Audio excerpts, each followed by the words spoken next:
Dream comes true. Doctor साहब, आप believe करें कि मैंने जब पॉडकास्ट फॉर्मेट को शुरू किया तो कुछ मैंने टिक मारे थे नामों को कि ये मैं अल्लाह करे एग्जीक्यूट हो जाए। आपका नाम सर फहरिस्त था और आज मैं आपके सामने बैठा हूँ। ये मोमेंट है ये मेरे लिए। Thank you so much. आपने इतने कम शॉर्ट नोटिस पे आपने इनविटेशन को कबूल किया। आप बहुत मसरूफ़ थे और आपने अपनी मसरूफियत से टाइम निकाला और मैं उड़ के 6 घंटे की फ़्लाइट लेके डायरेक्ट मैं आपके पास आया हूँ आज। बहुत शुक्रिया। अल्हम्दुलिल्लाह। अल्हम्दुलिल्लाह। डॉक्टर साहब खैरियत से हैं? ठीक ठाक है? अल्हम्दुलिल्लाह, अल्लाह का फजल है। हम इंग्लिश में बात करेंगे या उर्दू में? जो भी आपको पसंद। डॉक्टर साहब सबसे पहले हम बिल्कुल बचपने से शुरू करेंगे। 1965 में आपकी पैदाइश हुई जो कि विकिपीडिया बताती है, सही है? जी हाँ, 18 अक्टूबर। 18 अक्टूबर। 18 अक्टूबर। अच्छा, इत्तेफाक से 18 अक्टूबर मेरी भी है। 92 जी, 18 अक्टूबर 1965 में आपकी पैदाइश हुई है मुंबई में और बॉर्न एंड रेज वहीं के आप। और आप थोड़ा सा बताइए मुझे कि बचपन का जो जाकिर नाइक था, जो छोटा सा बच्चा था, वो कैसा था? शरारती था, शायर था, इंट्रोवर्ट था, एक्सट्रोवर्ट था, क्या था?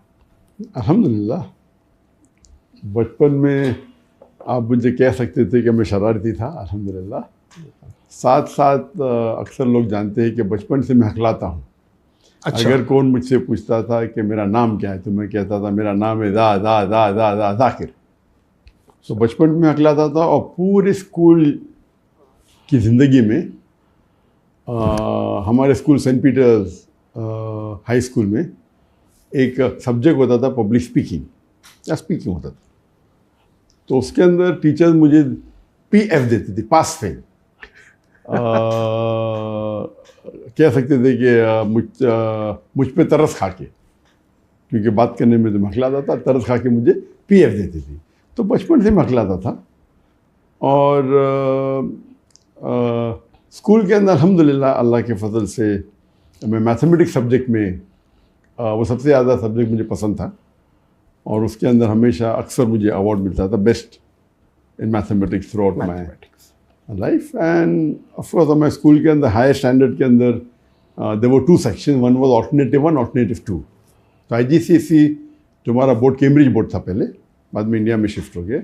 तो उसके अंदर 8th 9th 10th आखिरी 3 साल में ऑल्टरनेटिव 1 ऑल्टरनेटिव 2 होता था। ऑल्टरनेटिव 1 मतलब higher level of science and maths and alternative 2 मतलब lower level of maths and science. So मैं ऑल्टरनेटिव 1 में था। और अल्हम्दुलिल्लाह हमारे स्कूल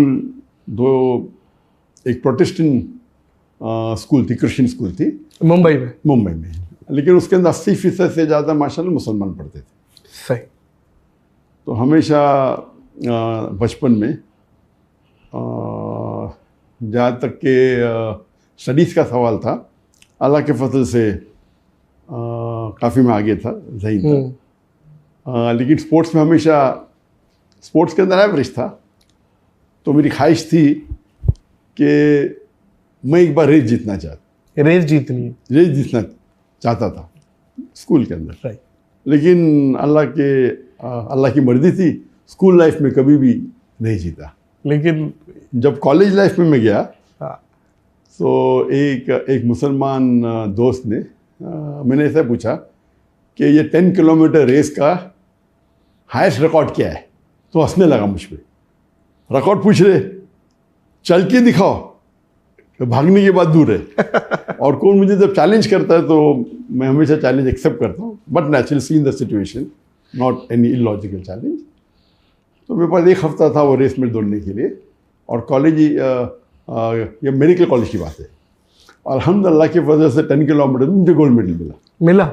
जी हाँ, 10 किलोमीटर में gold medal. And then I went on the state level. So I was more of a long distance runner in my college days, दूर की दौड़, जिसके अंदर stamina is required, not short distance. My son Farik is more short distance runner, is a sportsman. तो जहाँ तक कि athletics में था, वो मेरी ख्वाहिश थी स्कूल में, लेकिन अल्लाह ने उसे पूरी किया in the college life. And sports के अंदर of course I used to like football. The sports I never used to like was cricket. I felt cricket was a waste of time. Cricket में तो हमारी India Pakistan में सबसे ज़्यादा जो sports है वो क्रिकेट है. टीवी टूटते हैं. हमारी मैडम एक बात बोलती थी कि क्रिकेट में 2 लोग खेल रहे हैं, बाकी 9 लोग खड़े हुए देख रहे हैं. ये अजीब गेम है, लेकिन बड़ा मशहूर है इंडिया पाकिस्तान में. इंडिया पाकिस्तान में बहुत मशहूर है, लेकिन मेरे लिए से it is a waste of time. Waste of time. उसमें जहाँ तक कि एक्सरसाइज काफ़ी कम है compare to the other sports. Football is good. Football है, हॉकी हो, वॉलीबॉल हो, बास्केटबॉल हो. सही. उसके अंदर अल्हम्दुलिल्लाह एक्टिविटी. मैं अभी अपनी टीम से बोल रहा था, मैंने कहा माशाल्लाह देखें यार डॉक्टर साहब, दुनिया में भी जन्नत में रह रहे हैं, इंशाल्लाह आखिरत में भी जन्नत. दुनिया में भी इतनी खूबसूरत जगह है कि ग्रीनरी और पुत्रा जाया, इतनी प्यारी जगह है आपने जो चूज की है. इंडिया से हिजरत करनी पड़ी. इंडिया याद आता है आपको? India of course. ओवरऑल तो जो अल्लाह ताला ने जो प्लान किया, मकरूम खैर माकरीन, अल्लाह सबसे बेहतरीन प्लानर है. तो इंडिया को छोड़ने का अफसोस तो हुआ पहले, फिर हम यहाँ हैं. काफ़ी फ़ायदे हुए, काफ़ी ओवरऑल. लेकिन जो मिस करते हम इंडिया में, वो जो दावत हम बड़े खुले मैदान में आम करते थे, 10-10 लाख लोगों का रश. जी हाँ, मुसलमान गैर मुसलमान के साथ. हाँ. और गैर मुस्लिम तकरीबन 25%, 20 से 25% रहते थे. तो अगर मजमा होता था लाख का, तो उसमें से 25%, 25% होते थे, 25,000 होते थे गैर मुस्लिम. तो मजमा 5 लाख का होता था, बहुत बड़ी बात होते थे. मजमा 1 मिलियन का भी 10 लाख का, तो उसमें से 2.5 लाख पता चला, 2.5 लाख गैर मुस्लिम होते थे. तो वो जो मंजर है, इंडिया के अलावा सिर्फ 2 या 3 मुल्क में और हो सकता है. अच्छा, हो सकता है इंडिया की टक्कर का इतना बड़ा मजमा. कहाँ? एक वो तो पाकिस्तान में, बिल्कुल ठीक है. एक हो सकता है बांग्लादेश में, ठीक है, और एक इंडोनेशिया में. बिल्कुल, तीनों सही नाम लिए. और अभी तक के मैं पाकिस्तान जब गया था उस टाइम तो मैं तकरीर नहीं करता मुकर्रर थाने में. पहले बार पब्लिक स्पीच जो छोटे लेवल के ऊपर मेरे ऑर्गेनाइज में 1992 में दी थी, पब्लिक में 1994 में दी थी, 1993-94 में. और फिर बांग्लादेश जाने का मेरा प्रोग्राम बना था 2 बार. एक बार जब डॉक्टर शहीद दीदात के साथ, वो मुझे ईयर याद नहीं, लेकिन आप अभी तक बांग्लादेश नहीं गए? अभी तक गया नहीं. अच्छा. तो 88 था या 92 था, ऐसा कुछ. दीदा साहब जाने वाले थे, तो मैंने भी वीज़ा लगा दिया. वीज़ा लग गया, वो ट्रिप कैंसिल हो गया, तो मैं गया नहीं. फिर 2013 की बात है कि मैंने वीज़ा लगाया था रियाद से. फिर वहाँ से इंटेलिजेंस की खबर आई कि मजमा बहुत बड़ा होने वाला है, अभी हालात सही नहीं है, तो आप पोस्टपोन करें तो बेहतर है. तो 2013 में भी वीज़ा लग गया और कैंसिल हो गया. पाकिस्तान का ऐसा सवाल आपने पूछा, पाकिस्तान आए, वो कहते हुए कब आएंगे? एक बार आ चुका. आप कब आएंगे? नेक्स्ट प्लान मेरी हुई थी जब मैं हिजरत किया 2016 में हिजरत किया. यस. मेरा मौका तो हो सकता है कि अभी वो कुछ महीने बाद वापस जाऊं, 1 साल बाद, 2 साल बाद. तो जब 3-4 साल बाद पता लग गया कि अभी जाने के तो चांसेस नहीं है इंडिया, तो मैं डिसाइड किया अभी पाकिस्तान जा सकता हूँ. तो 2020 के स्टार्टिंग में या 2019 के एंडिंग में जब डिसाइड किया कि अभी इंडिया जाने के चांसेस तो बहुत कम है, अभी पाकिस्तान जाने में कोई हर्ज नहीं. पाकिस्तान में तो वेलकम करेंगे, काफ़ी दावत है, काफ़ी लोग जानते हैं. जितने सर एक सवाल बनता है मेरा, जी, और ये इंडियन ऑडियंस जो संजीदा ऑडियंस है उनसे भी सवाल है कि एक ऐसा शख्स जो कि मैं समझता हूँ कि इस उम्मत में इस टाइम इंटरनेशनली कंपैरेटिवली रिलीजन्स को इतना अच्छा समझते हैं, जो शायद जिसकी मिसाल ना मिलती हो इंडिया में. मतलब मुझे ये समझ नहीं आ रहा कि क्यों नहीं आप जा सकते. आपका घर है, मतलब आप मक्का में हैं और आपको पता चल रहा है कि इंडिया में ये हो गया, और आप मक्का से जाते ही नहीं अपने घर और आप मलेशिया शिफ्ट हो जाते हैं. ये थोड़ा सा इस चीज को बताएं, ये क्या था? पाकिस्तान आने की ममानियत नहीं थी. पहले पाकिस्तान आने के लिए पाकिस्तान वीज़ा मिलना मुश्किल है, लेकिन मेरे लिए बहुत आसान था. सब लोग जानते, मेरे वालिद भी जानते। तो पाकिस्तान वीज़ा मिलने तो मेरे लिए तो एक फ़ोन कॉल था। ठीक है। तो मुमानियत तो थी नहीं, जाना चाहता तो जा सकता था और मैं 91 में गया था, लेकिन जो मैं दावती काम कर रहा था तो इस्लाम का उसूल है, शरिया का उसूल है, let a small loss take place to prevent a big loss. एक छोटे नुकसानात को उठा लो बड़ी नुकसान को बचाने के लिए। अगर मैं पाकिस्तान जाता था तो हो सकता है इदारा बंद हो जाता था, तो कुछ इल्ज़ाम लगाते थे कि ISI के साथ जुड़ा हुआ है। जी जी। तो वो डर के वजह से मैं नहीं गया। ऐसा मैं तो पाकिस्तान से मोहब्बत करता हूँ। बाहर जब जाता था मैक्सिमम दुनिया में अगर कोई भी एम्बेसडर से मिला, वो पाकिस्तानी एम्बेसडर, जो भी मुल्क में जाता हूँ तो ग्रेट चांसेस, चाहे वो सऊदी अरेबिया हो, UAE हो, बहरीन हो, गल्फ कंट्री हो, फॉरेन किधर भी जाते थे तो पाकिस्तानी एम्बेसडर से तो मुलाकात होती थी, खाना का मिलने आ जाते, और पाकिस्तानी लोग से तो मोहब्बत थी। लेकिन एहतियातन मैं खुद माहौल जब देखा तो इसीलिए खुद मैंने आप नहीं गया। अब लेकिन क्या चांसेस हैं डॉक्टर साहब इंडिया के वापसी के? तो इसीलिए 2019 में जब मेरा इरादा हो गया कि वापस जाने के चांसेस तो नहीं है, तो मैंने कहा अभी पाकिस्तान जा सकते हैं हम। तो मेरी प्लानिंग थी 2020 में एंडिंग में आने की पाकिस्तान, और मैं लोग से कांटेक्ट किया तो पूरा हो गया था प्लान। तो ये 2020 के स्टार्टिंग में प्लान हुआ और बड़े बड़े जो गवर्नमेंट के लोग सब अग्री किए, लेकिन आ गया कोविड आ गया। तो कोविड आने की वजह से ये पोस्टपोन हो गया।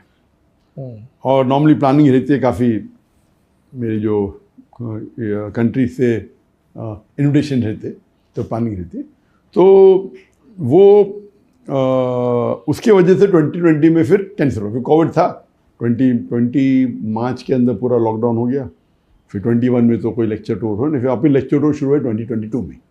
21 में मलेशिया में शुरू किया लेक्चर देना में, लेकिन इंटरनेशनली 2022 शुरू और अभी वापस खुल गया। तो अब आपका है इरादा? जी अभी तो इरादा है, इन्विटेशन वापस से आने लगी। और 2020 में आप आने वाले थे। सर मुझे ऐसा लग रहा है कि अब आप आ जाएंगे, मेरा दिल कह रहा है। अभी इन्विटेशन हाल में आ गए तो इंशाअल्लाह, लेकिन अभी फिर से वो हालात जो होते पाकिस्तान में, ये प्रोटेस्ट हो रहा है, वो प्रोटेस्ट हो रहा है, तो वो डेट का ज़रा इंशाअल्लाह अल्लाह चाहो तो मैं चाहता हूँ कि इस साल आए इंशाअल्लाह। होपफुली दुआ करिएगा मोअज़्ज़िज़ ख़वातीन और हज़रात, आप लोग भी, कि डॉक्टर साहब पाकिस्तान आए। डॉक्टर साहब मेरा सवाल वहीं रह गया, अब इंडिया जाना आपके लिए पॉसिबल है या नहीं है? इंडिया जाना तो एकदम आसान है, बाहर निकलना मुश्किल है। जाना तो इन्होंने तो रेड कार्पेट देगी, जाओ भाई आओ, अच्छा अंदर आओ, जेल में बैठो, अरेस्ट कर लेंगे वो, जाहिर है। अच्छा, उनके लिस्ट में तो नंबर 1 टेररिस्ट जाकिर नाइक है। अगर मैं बड़े तादाद में गैर मुसलमान अगर इस्लाम से मुतासिर होकर इस्लाम कबूल करते हैं, अल्लाह उनको हिदायत देता है, तो मैं उनके लिए टेररिस्ट ही बन गया ना। हालांकि काफ़ी इल्ज़ाम लगा, लेकिन अल्लाह की मदद से एक भी इल्ज़ाम साबित नहीं हुआ माशाल्लाह। जी जी जी। वो बांग्लादेशी बम वाला भी आपके खाते में डाल दिया था? उससे शुरू हुआ, उसके पहले तो कोई प्रॉब्लम था नहीं मुझे। लेकिन बांग्लादेश के अंदर 1 जुलाई 2016 में एक धमाका हुआ, एक टेररिस्ट अटैक हुआ, जिसमें 4 या 5 टेररिस्ट इन्वॉल्व थे और कोई 21-22 फॉरेनर लोग की मौत हुई। उसके अंदर एक जो टेररिस्ट था वो मेरे फेसबुक का फॉलोअर था। अंदाजा बांग्लादेशी न्यूज़पेपर एक 3 जुलाई को इंफॉर्मेशन दी कि one of the terrorist was the follower of doctor Zakir Naik on the Facebook. Indian media ने उसको ट्विस्ट की जी और बोले ही वॉज इंस्पायर्ड।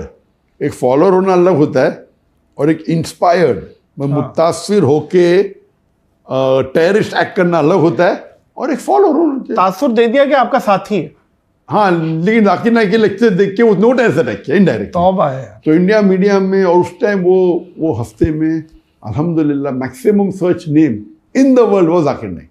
आप गूगल के ऊपर Zakir Naik every day about 40-50 newspaper में, और इंडियन न्यूज़पेपर तो मुझे ओवरनाइट सर मोदी गवर्नमेंट ने मुझे और फेमस बना दी। तो इसीलिए मैंने कहा जज़ाकल्लाह और जज़ाकल्लाह मतलब अल्लाह उनको जज़ा दे। जो लोग अरबी जानते हैं वो समझ गए मैं क्या कहा। इंग्लिश में थैंक यू भी कहा, नो प्रॉब्लम। लेकिन एक जज़ाकल्लाह अलग होता है और एक जज़ाकल्लाह खैर अलग होता है। जज़ाकल्लाह मतलब अल्लाह उनको जज़ा दे, जैसा किया। अच्छा का अच्छा, बुरा का बुरा। वाह। इसलिए अगर मैं कोई मुसलमान अगर अरब से कहूँगा जो अरबी जानता है और इस्लाम जानता, जज़ाकल्लाह, बोले क्या आप गाली दे रहे मुझे? क्या गाली भी हो सकती, हाँ। गाली है नहीं, हो सकती है, लेकिन क्या मैंने कुछ गलती किया? तो जज़ाकल्लाह मतलब अल्लाह उनको जज़ा दे। तो अगर कोई गलत काम किया उसके लिए भी हो सकते हैं। तो सही में अगर किसी को आप शुक्रिया अदा करना चाहते, होना चाहिए जज़ाकल्लाह खैरन, अल्लाह आपको जज़ा दे आपके अच्छे काम का। बिल्कुल सही है, दुरुस्त।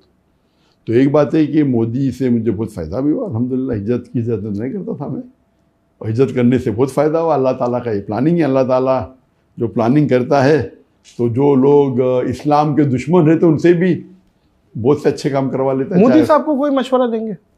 उनको तो बहुत मशवरा दे दिया मैंने। क्या कहेंगे मोदी साहब इस टाइम इंडिया के लिए कैसे हैं आपके नज़दीक? क्या अभी तो 10 साल तो बहुत रूल किया, अभी ये इलेक्शन के अंदर ज़रा उनकी पॉपुलैरिटी कम हो गई, हुई है? बहुत कम हो गई कंपेयर टू बिफोर। उन्होंने कहा था, उनकी पार्टी ने, और वो खुद कहा कि हम 400 पार करेंगे 543 सीट से, 543 543 सीट से। उनको 400 से ज़्यादा मिलने वाले थे। अल्लाह की मदद से 50% भी नहीं मिले उनको। पहले इलेक्शन में 50 से ज़्यादा मिले थे, 52-53% विद कोएलिशन हो गए थे। फर्स्ट इलेक्शन 2014 की बात कर रहा हूँ मैं। डायरेक्ट अल्हम्दुलिल्लाह उनकी पार्टी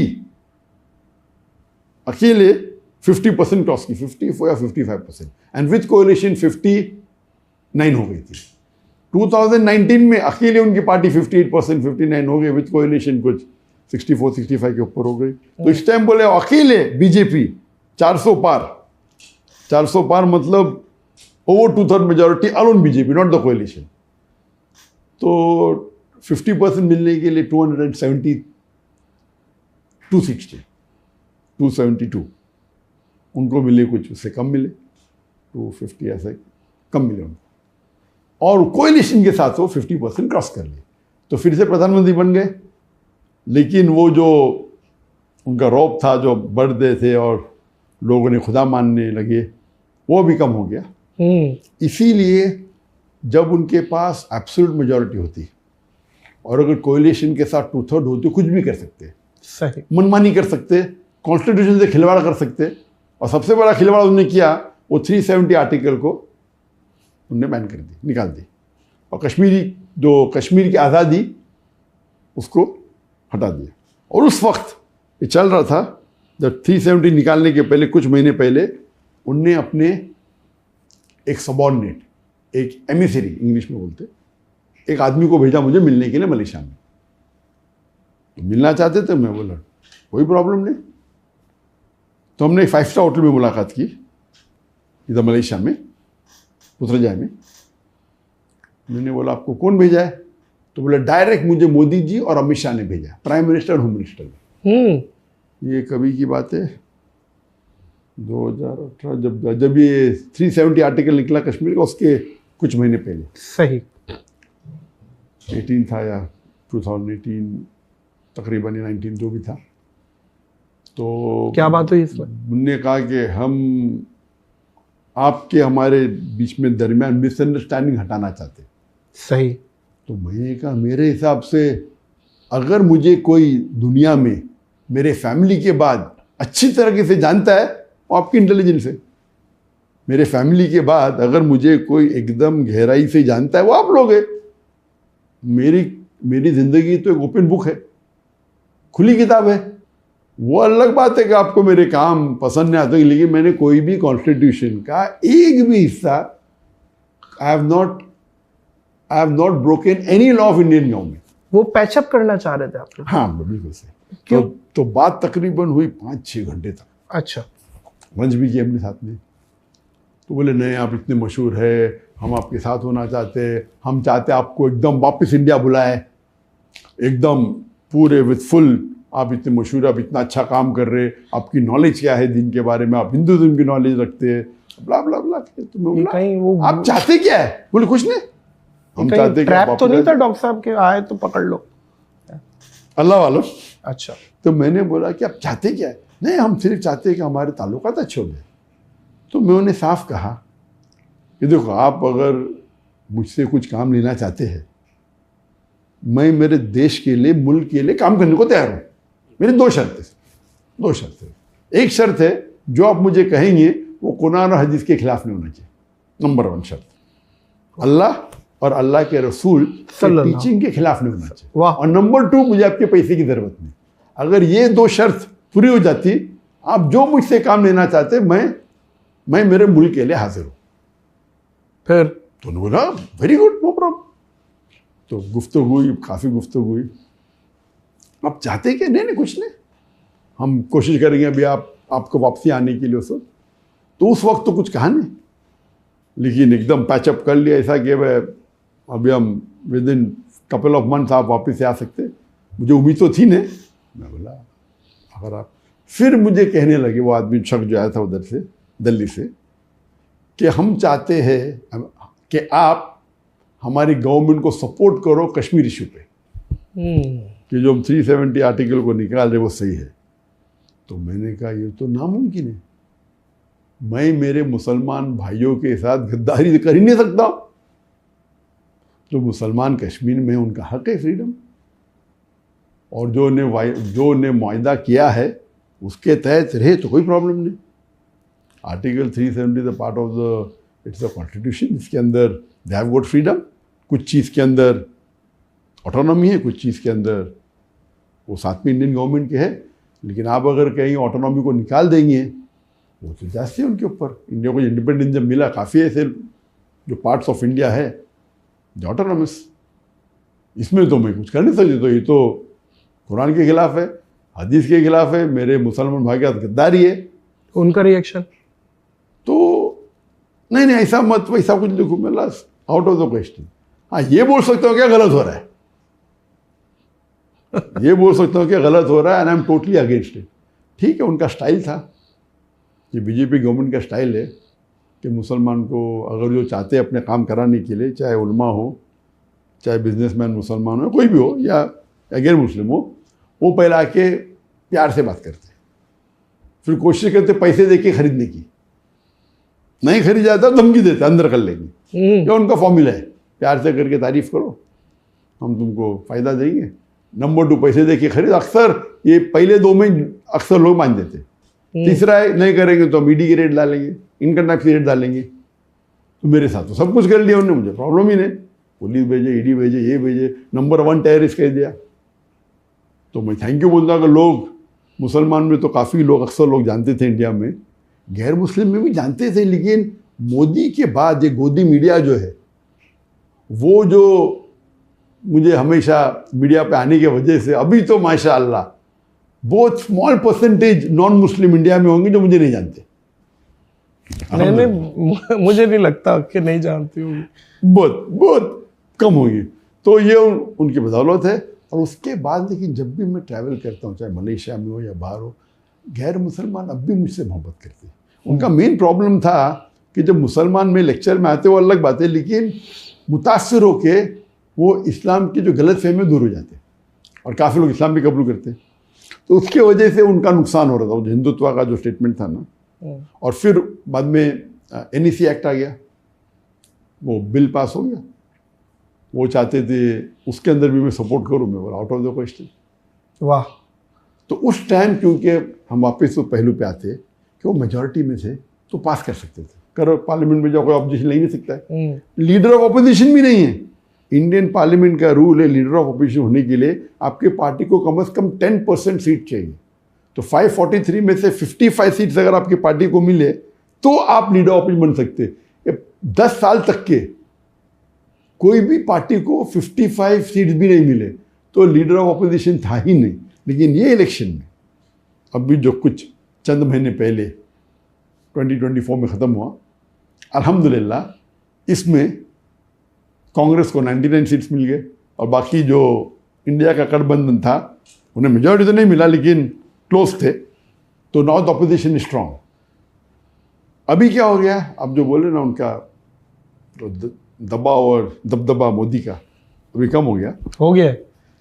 अभी ये 2 मेजर जो पार्लियामेंट के साथ जो खिलवाड़ किया मुसलमानों के साथ, और जो पार्लियामेंट में जो कॉन्स्टिट्यूशन में चेंज करके, जो अमेंडमेंट करके, जो मुसलमान पे जबरदस्त बहुत सी चीज़ें किए, ये 2 मेन थे। अभी थर्ड करने जा रहे थे। कुछ हफ्ते पहले एक अमेंडमेंट बिल लेके आए उनने, वक्फ अमेंडमेंट बिल। वक्फ तो आप जानते हैं कि एंडोमेंट है, और इंडिया में एक बॉडी जिसके पास सबसे ज़्यादा लैंड है, number 1 is the defence of India, number 2 is Indian railways, number 3 is the Muslim Waqf board. तो मुस्लिम वक्फ की जो जायदाद है, जो प्रॉपर्टी है, वो 9.4 लाख एकड़ है। 9.5 लाख तकरीबन 9.5 लाख एकड़ है, बताइए। અને 41 बिलियन स्क्वायर फीट અને 3,800 स्क्वायर किलोमीटर, कंट्री से ज्यादा है। हमने छोटे छोटे कंट्री जो बाहर में, उससे बड़ी है। जी जी जी जी। तो ये अभी बिल में अमेंडमेंट लेना चाहते हैं। क्या वो बिल के बोर्ड के ऊपर नॉन मुस्लिम को रखेंगे, हम गवर्नमेंट को और पावर देंगे? तो इंडियन कॉन्स्टिट्यूशन में, इंडियन कॉन्स्टिट्यूशन जब पार्टीशन हुआ तो उसको इंडिया को तो डेमोक्रेटिक कंट्री बनाए, लेकिन हमारे जो मुसलमान थे उनने जो मुस्लिम पर्सनल लॉ बोर्ड कायम किया, ये एक फिनोमिनल है। तो इसलिए कोई भी गैर मुस्लिम कंट्री दुनिया की है, India is one of the best और दी बेस्ट कुड से, क्योंकि मुस्लिम पर्सनल लॉ बोर्ड है। वक्फ की प्रॉपर्टी जो है, जो मुसलमान ने ड्राफ्ट किए कॉन्स्टिट्यूशन में, ये वक्फ के जो पॉइंट्स है is better then many of the Muslim countries. Muslim country के जो वक्फ के पॉइंट्स है, वो इंडियन वक्फ बोर्ड और पावरफुल है। इतना महफूज किया गया है ताकि जो हमारे दादा बाप दादा परदादा थे, जो डिकेड और सालों पहले, 100 साल 150 साल पहले, या जो वक्फ किया उसको सिक्योर किए थे, अब ये मोदी गवर्नमेंट उसको हड़प करना चाहता है।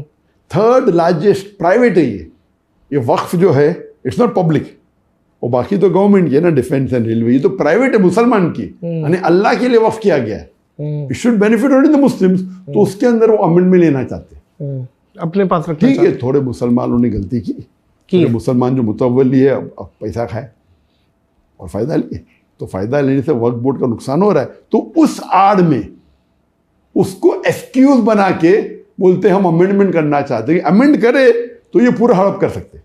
आप समझे ना? तो कुछ मुसलमान गलत है, जो मुतव्वली है अपने फ़ायदे के लिए रिश्वत लेते, कम भाव के ऊपर ज़मीन दे देते ऑन रेंट, और कई बार गवर्नमेंट चीप रेंट पे ले देती। आपको शायद पता नहीं होगा, दुनिया का सबसे एक्सपेंसिव घर किधर है? मुंबई में। कौन किसका है? मुकेश अंबानी का।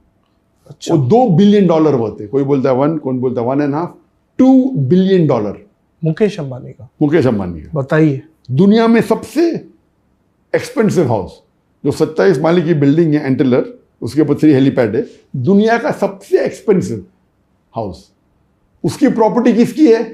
वक्फ बोर्ड की प्रॉपर्टी।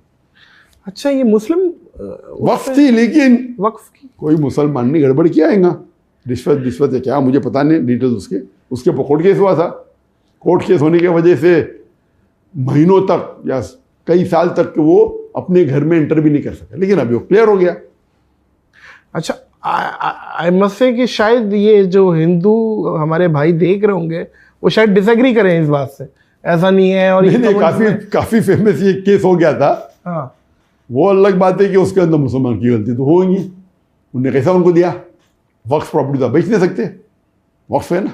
हाँ, वक्फ प्रॉपर्टी आप रेंट कर सकते, ये कर सकते। तो इसीलिए मैं कहता हूँ कि कुछ मुसलमान अपने फ़ायदे के लिए कुछ ना कुछ गलत कर देंगे, तो उसको इम्प्रूव करने के लिए आप लॉ में तब्दीली ला सकते। इतनी तब्दीली मत लाओ कि आप पूरा हड़प कर सके।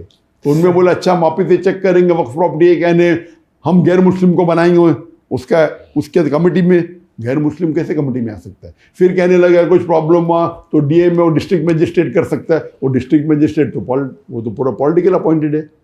उसका मतलब ये अगर अमेंडमेंट बिल आ गया तो गवर्नमेंट चाहे तो आराम से प्रॉपर्टी हड़प कर सकती। सही है। तो ये मैंने चंद रोज पहले कहा, मेरा जो लास्ट सैटरडे हुआ था। हाँ, अभी क्या है? थर्सडे। तो 4 या 5 दिन पहले मैंने मेरे लाइव Q&A में कहा आज डॉक्टर जाकिर में।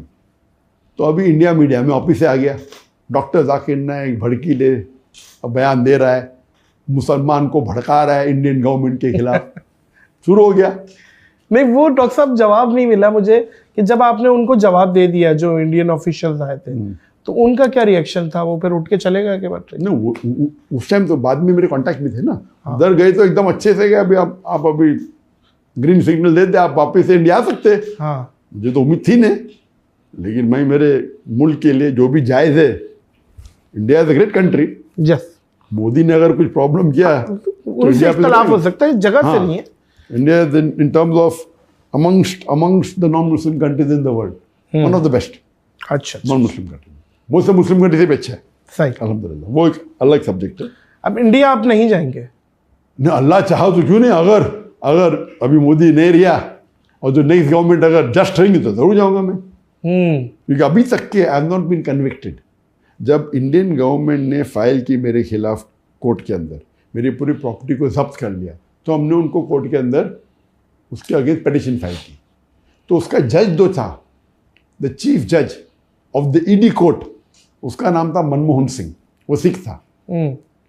तो उनने जब इल्ज़ाम लगाया था कि टेररिस्ट है, टेररिस्ट बयान देता है, लोग को बोलता है, भड़काले बयान देता है और टेररिज्म फैलाता है, तो वो जज ने कहा कि आपको शायद पता नहीं, मैंने सैकड़ों जाकिर नाइक के लेक्चर देख चुका हूँ, आप मुझे एक लेक्चर बताओ उनका, डॉक्टर जाकिर नाइक का, इन कॉन्टेक्स्ट उनने टेररिज्म को प्रमोट किया है, और मैं उनके पूरे प्रॉपर्टी के ऊपर जब्त लगाने का ऑर्डर दे दूंगा। सही, सिर्फ एक। हाँ, नहीं, लॉयर चुप हो गया। तो उनने कहा कि आपने डॉक्टर जाकिर नाइक के बयान देखे? तो लॉयर बोला नहीं देखा मैंने। तो आपने जब सुने ने उन पे इल्जाम लगा रहे, कम से कम सुनो तो सही। तो हिस्टोरिकल जजमेंट था, तो उसके ऊपर स्टे आ गया। बस स्टे आने की वजह से हम उनको बेच नहीं सकते, प्रॉपर्टी को रेंट नहीं कर सकते। लेकिन उसके बाद आपको पता है, अगर कोई जज, उस टाइम मोदी का काफी पावर, अभी भी है, जुडिशरी है, नहीं जरा ज्यादा, तो जुडिशरी भी डरने लगी। आपने बयान उनके, अगर आपने फैसला उनके हिसाब से नहीं किया, आपको ट्रांसफर कर लेते उनके हाथ में। तो इंटरफेरेंस बहुत है, ये अभी कम हो गया। तो ये जो आप बोल रहे मोदी का जो पावर है अभी, ये अमेंडमेंट बिल क्या हो गया, जब उनने टेबल किया, ऑपोजिशन ने ऑब्जेक्शन लिया, तो parliament had to put it to a judiciary parliament. आप समझे ना? और बोले जिसको ऑब्जेक्शन है 13 सितंबर इज डेडलाइन, 13 सितंबर तक जो मुसलमान को बिल पे ऑब्जेक्शन करो, तो ये जुडिशरी पैनल हो गया। तो मैंने मेरे बयान में क्या और एक पोस्ट किया, क्या अभी मुसलमान को जागना चाहिए। अगर एक मस्जिद, हमारी बाबरी मस्जिद गई तो इतना हल्ला गुल्ला हुआ, ठीक है, हाथ से निकल गई। अगर ये अमेंडमेंट बिल पास हो गया तो हजारों मस्जिद जाएंगी, क्योंकि ये वक्फ प्रॉपर्टी, जैसा मैंने कहा, 3800 स्क्वायर किलोमीटर से ज़्यादा है। इट इज़ 9.5 लाख तकरीबन एकड़ लैंड है। इसके अंदर हजारों मस्जिद है, लाखों होंगी, हजारों कब्रिस्तान है, मदरसा है, प्रॉपर्टीज है, आराम से हाथ से जा सकती है, कुछ नहीं कर सकते। तो मैंने कहा मुसलमानों से, अगर आप नहीं जागेंगे आज, अल्लाह आपको दोषी ठहराएगा, आपको और हमको। बेशक, ये हमारा फर्ज है। अगर हमारे बाप दादा ने, परदादा ने वक्फ किया है तो हमारे बेहतरी के लिए, और हम सो रहे हैं, हम इसके रिस्पॉन्सिबल है। तो मैंने कहा आप जाके ऑब्जेक्शन रेज करो। और अगर 2.5% मुसलमान भी, हमारी आबादी 210 मिलियन है, 210 मिलियन है, 21 crore according to PW report and Indian report, अगर 2.5% भी, अगर 50 लाख भी ऑब्जेक्शन किए, 2.5% सिर्फ, तो ये बिल रुक जाएगा। तो क्योंकि मैं मुसलमानों को कह रहा था ऑब्जेक्शन लो, तो ये गोदी मीडिया को अब देखेंगे, अभी शुरू हो गया। मैं कल परसों देख रहा था, oh doctor Zakir Naik is inciting hate. What inciting hate? मैं हक मान रहे हमारा। If I am trying to guide the Muslim brothers and sisters कि आप ये बिल को रिजेक्ट करो, तो ये अमेंडमेंट बिल रुक जाएंगी और मुसलमान का फायदा होगा। डॉक्टर साहब, आप जो माहौल में आए, दीनी माहौल में, इसका क्रेडिट आपकी वालदा को जाता है या वालिद को जाता है, किसको जाता है? वहाँ से वो लोग भी माहौल में थे या आप निकले हैं घर से और आपने एक लेगेसी कंटिन्यू की है, ये क्या हुआ बताइए। जहाँ तक कि घर का माहौल था, अल्हम्दुलिल्लाह घर का माहौल काफ़ी इस्लामिक था, लेकिन वालिदैन ने कभी भी हमें फोर्स नहीं किया, कभी भी फोर्स नहीं किया कि भाई नमाज पढ़ो, कहते थे, लेकिन कभी ज़बरदस्ती नहीं की। ठीक है। तो हम, जब मैं स्कूल में था, तो बचपन से याद है मुझे कि मैं नर्सरी के अंदर या जूनियर KG में रोज़ा रखा है। लेकिन पूरा महीना मैंने पूरा किया सेकेंड स्टैंडर्ड में एट द एज ऑफ 7। तो 7 साल की उम्र में सबसे पहली बार मैंने पूरा रमज़ान रोज़ा रखा। उसके पहले एट द एज ऑफ 4 या 5 मैंने 5-10 से रखा होगा। और जहाँ तक कि नमाज़ पढ़ने का सवाल है तो मैं मेरे वालिदैन को देखता था तो मैं नमाज़ पढ़ता था, कभी दिन में 2 बार, कभी दिन में 3 बार, कभी दिन में 4 बार, लेकिन कभी वालिदैन ने ज़बरदस्ती नहीं करी, लेकिन लोग पढ़ते तो मैं भी पढ़ता था। स्टैंडर्ड 7 या 8 के अंदर है जब मेरे वालिदैन की एक सहेली थी जिसने मुझे कहा कि बेटा आप जब नमाज़ पढ़ते तो 5 टाइम पढ़ते? मैं कभी कभी पढ़ता हूँ, कभी 3 बार, कभी 4 बार, कभी 5 बार। तो उनने कहा कि आप जब नमाज़ पढ़ेंगे तो अगर आपने नमाज़ पढ़ी असर की तो अल्लाह से दुआ करो कि आपकी मगरिब मिस ना हो। जब मगरिब की नमाज़ पढ़ेंगे तो नमाज के बाद दुआ करो कि ईशा मिस ना हो। ईशा की जब नमाज़ पढ़ेंगे दुआ करो कि फजर मिस ना हो, और फजर के बाद दुआ करो कि जोहर मिस ना हो, जोहर के बाद असर मिस ना हो। ये 40 दिन तक की, अगर उसके बाद आपको अगर जितने बार पढ़ने का पढ़ो। तो मैंने कहा अच्छा इंशाल्लाह 40 दिन तो पूरे करूँगा मैं, 40 दिन करने में क्या है। वाह। तो उस टाइम से अल्हम्दुलिल्लाह कहते हैं 40 दिन अगर आप नमाज को नहीं छोड़ोगे ना तो फिर 40 दिन के बाद नमाज आपको नहीं छोड़ेगी, नमाज पकड़ लेगी आपको। तो ये एक आदत होती है, बन जाती है। तो 7वीं में था मैं तकरीबन अप्रॉक्सीमेटली, उस टाइम से माशाल्लाह 5 टाइम की नमाज। तो जहाँ तक कि घर का माहौल इस्लामिक था, लेकिन इट वॉज ओपन, लाइक अब्बा अम्मी ने हमको फ्रीडम दिया था, जो आपको सही लगे कहो, वो गाइड करते थे। लेकिन एक एवरेज मुस्लिम जो करता है 5 टाइम नमाज माशाल्लाह पढ़ते थे from the age of 7, standard 7 से एज ऑफ 13 से रोज़ा रखते थे माशाल्लाह, हज भी किया था। तो माहौल वैसा जो एवरेज मुस्लिम अच्छा, लेकिन दावती मिजाज नहीं था मेरी ज़िंदगी में। मैं 1987 में जब मैं मेडिकल कॉलेज में 2nd ईयर में था तो उस वक्त मैंने शेख अहमद दीदा से मुलाकात की। वाह। तो मेरे वालिद का शौक़ था माशाल्लाह, वो कई उलमा से हमेशा रब्ता में रहते थे और उनका मिजाज था कि ओपन माइंडेड थे, चाहे जमात इस्लामी हो, चाहे देवबंदी हो, चाहे बरेली हो, चाहे अहले हदीस हो, चाहे सलफ़ी हो। वाह। मुख्तलिफ इख्तलाफे राय रखते थे, लेकिन एक तरीके से, मतलब सारे भाई ने वो माशाल्लाह मेरे वालिद का ज़रा अलग ही मिजाज था। ठीक है, आपको सही लगता है करो, मुझे सही लगता है। तो वो कभी बहस में नहीं पढ़ते थे और वो अल्हम्दुलिल्लाह, लेकिन भाई हाँ मैं 5 टाइम नमाज़ पढ़ो, ये करो सही। तो अहमद दीदा साहब आए थे बम्बई में 1987 में। सही। तो उन्होंने मुझे कहा कि मिलने आते। उस टाइम मैंने एक आध कैसेट देखा था, मतलब क्या मिलने का, लेकिन वालिद ने कहा इसलिए मिलने गया मिलने के लिए। और जब मिलने गया मेरे भाई के साथ तो मेरे भाई ने कहा कि आपका लेक्चर रखते कल। तो उन्होंने बोले अभी रात का टाइम है, कल रात को मैं जा रहा हूँ, हार्डली 20 घंटा कैसा रखेंगे आप। अच्छा ठीक है। तो हमने पहले बार ऑर्गेनाइज किया शेख अहमद दीदात का lecture without any media publicity, क्योंकि रात को तकरीबन 11-12 बजे उन्हें हाँ कहा और नेक्स्ट डे 7 बजे शाम को प्रोग्राम था, तो प्रेस में देने का टाइम नहीं था। तो वालिद ने फ़ोन करके माशाल्लाह अपने कॉन्टैक्ट के लोग को बुलाए। तो वो प्रोग्राम पहला प्रोग्राम था शेख अहमद दीदात। उसके बाद वो लाइव प्रोग्राम देखने के बाद मैं अहमद दीदात का फ़ैन बन गया। उसके पहले मैं फ़ैन नहीं था। सही। और अहमद दीदात को मिलने के बाद फिर हमने उनको वापस से बुलाया तकरीबन 7-8 महीने बाद, और वो 18 दिन के लिए आए थे इंडिया में। और उनके काफ़ी प्रोग्राम हमने रखे बॉम्बे में, और वो जब ऑर्गेनाइज़ किए तो उन्होंने पूरा सेट दिया था मुझे, लेकिन वो आने के पहले मैंने काफ़ी कैसेट उन्हें देख चुका था। उसके बाद मैं उनका फ़ैन बन गया और मैं उनको इमिटेट करने लगा।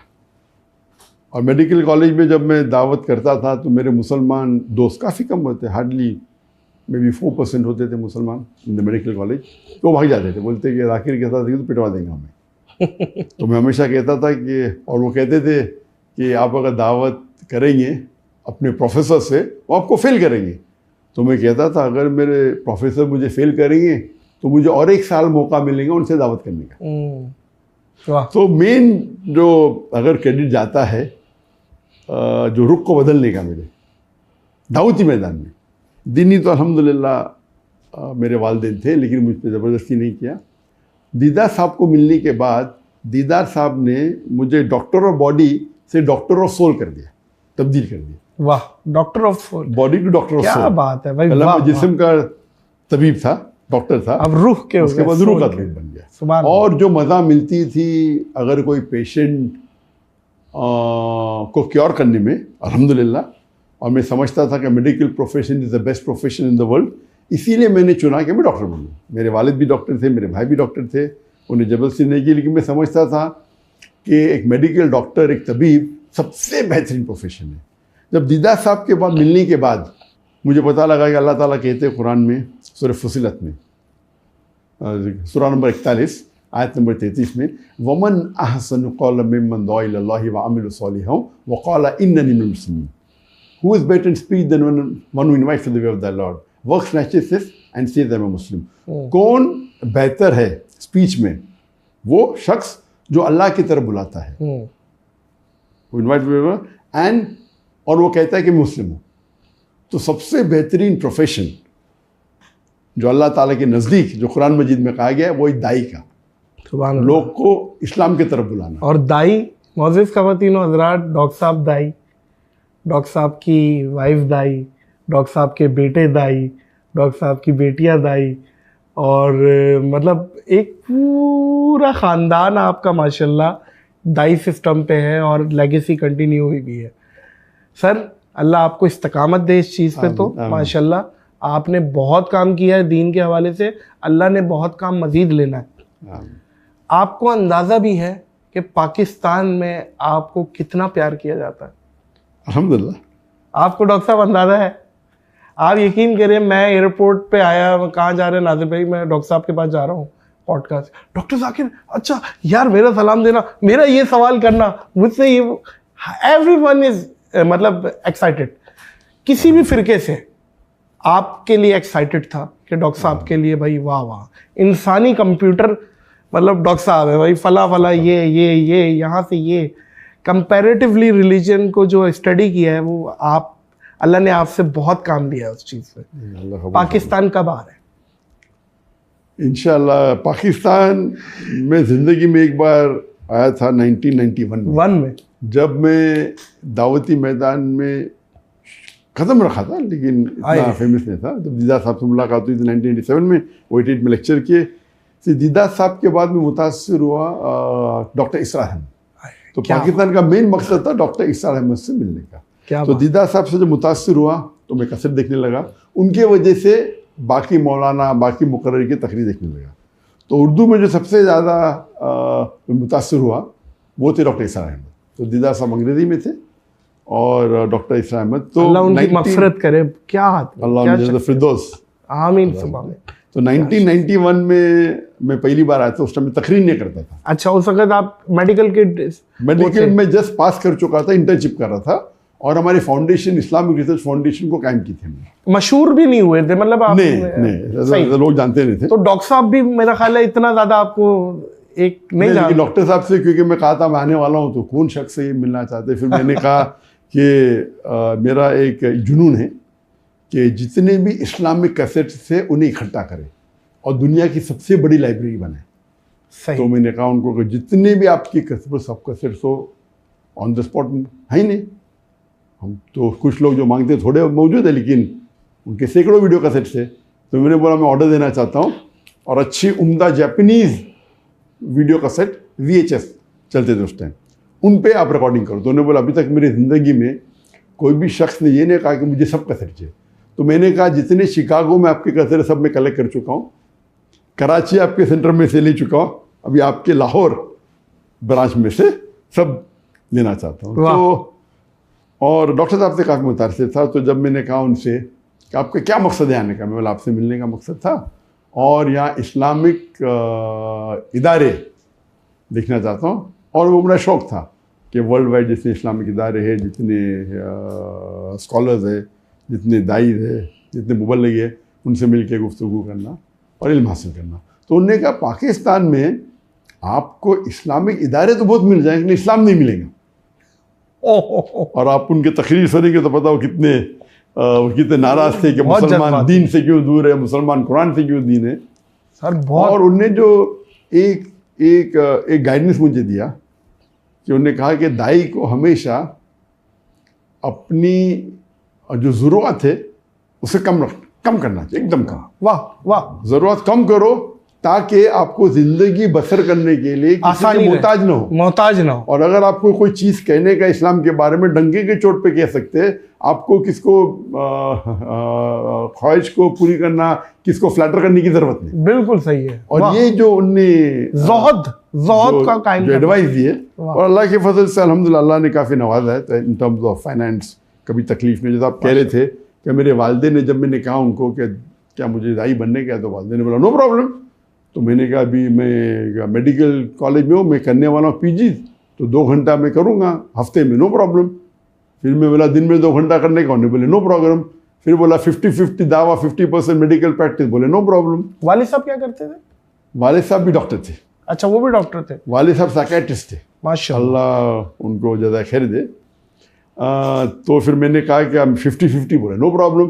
फिर बोले 2 घंटा मेडिकल प्रैक्टिस करूँगा, बाकी दावा करूँगा, बोले नो प्रॉब्लम। और ये सब ऐसा नहीं कि 2-2 साल के बाद हुआ, 2-2, 3-3 महीने बाद। तो 1.5-2 साल में मैंने कहा वालिदैन से कि मुझे 100% दावा करने का, बोले नो प्रॉब्लम। तो पूरा सपोर्ट था उनके पास, उनका सपोर्ट था, तो मुझे कोई, जहाँ तक कि मेरी फाइनेंस का प्रॉब्लम ही नहीं था। जब मैं डॉक्टर ईसा अहमद साहब से मिला तो उन्होंने क्या, अपनी ज़रूरत को आप कम करो, और ये मैं पहले बोल चुका आपको, लेकिन उन्होंने कहा कि आपको दोनों में से चुनना पड़ेगा, दुनिया या दीन। नहीं, इधर मेडिकल, अगर आपको माहिर बनने का है, हाँ। इधर मेडिकल डॉक्टर या अदाई।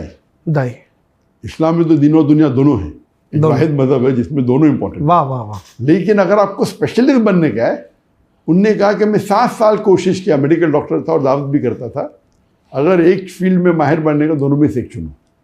तो वो मेरा एक मकसद था। जब मैं वापस गया उस टाइम मैंने वाले से कहा तो मुझे 50-50 करने का है, फिर मैंने फुल कहा। तो ये जो मेरा पीरियड था आफ्टर पासिंग में MBBS, और ये तकरीबन 1 से 1.5-2 साल था जब मैं करने वाला था पोस्ट ग्रेजुएशन, फिर मैं ड्रॉप कर दिया। तो डॉक्टर साहब का, डॉक्टर ईसा अहमद साहब का काफ़ी बड़ा हाथ था इसमें। क्या मैंने मेरे मेडिकल प्रोफेशन को मैं भी जल्दी छोड़ा, हो सकता था कि और मैं टेस्ट करता था। और वालिदैन की तरफ से पूरा सपोर्ट था, वालिदैन की तरफ से, भाई की तरफ से, बहन की तरफ से, फैमिली की तरफ से, कि आप अपनी फिक्र मत करो, आपकी लिविंग का फिक्र मत करो, आप फुल टाइम दाई बनो, हम आपको सपोर्ट करें। डॉक्टर इसरार के बाद, उस मुलाकात के बाद उनसे मुलाकात नहीं हुई? जब आप माशाल्लाह फेम पा लिया आपने, इतने बड़े पब्लिक फिगर। 91 में मुलाकात हुई थी, उनके बाद हमेशा टच में थे। और फिर हमने उन्हें 2004 में, ईयर बराबर आई थिंक 2004 के करीब है, हमने उनको इन्वाइट किया था, इंडिया में आए थे। इंडिया में इन्वाइट किया हमने 2004 में, और वो आए थे।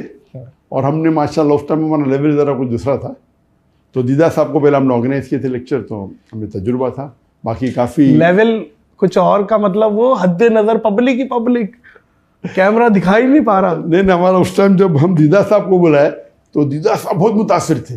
दीदा साहब ने सिर्फ एक चीज़ कहा, देखो बेटा मुझे अच्छा माइक्रोफोन चाहिए। अच्छा माइक्रोफोन चाहिए? हाँ। तो हमने लिखा है, और बहुत खुश हो गए। अभी हम सोचते हमने क्या बकवास माइक्रोफोन चाहिए दीदा को दिया। तो लेवल की बात होती है, वो तो बहुत खुश थे। फिर हम डॉक्टर ईसा अहमद साहब को बुलाए, और डॉक्टर ईसा अहमद का प्रोग्राम बहुत बड़े लेवल पे किए। वो तो बहुत खुश थे, बोले इतने लेक्चर टूर किया दुनिया भर में, इतना अच्छा मेरे ज़िंदगी में नहीं हुआ। सुभान अल्लाह।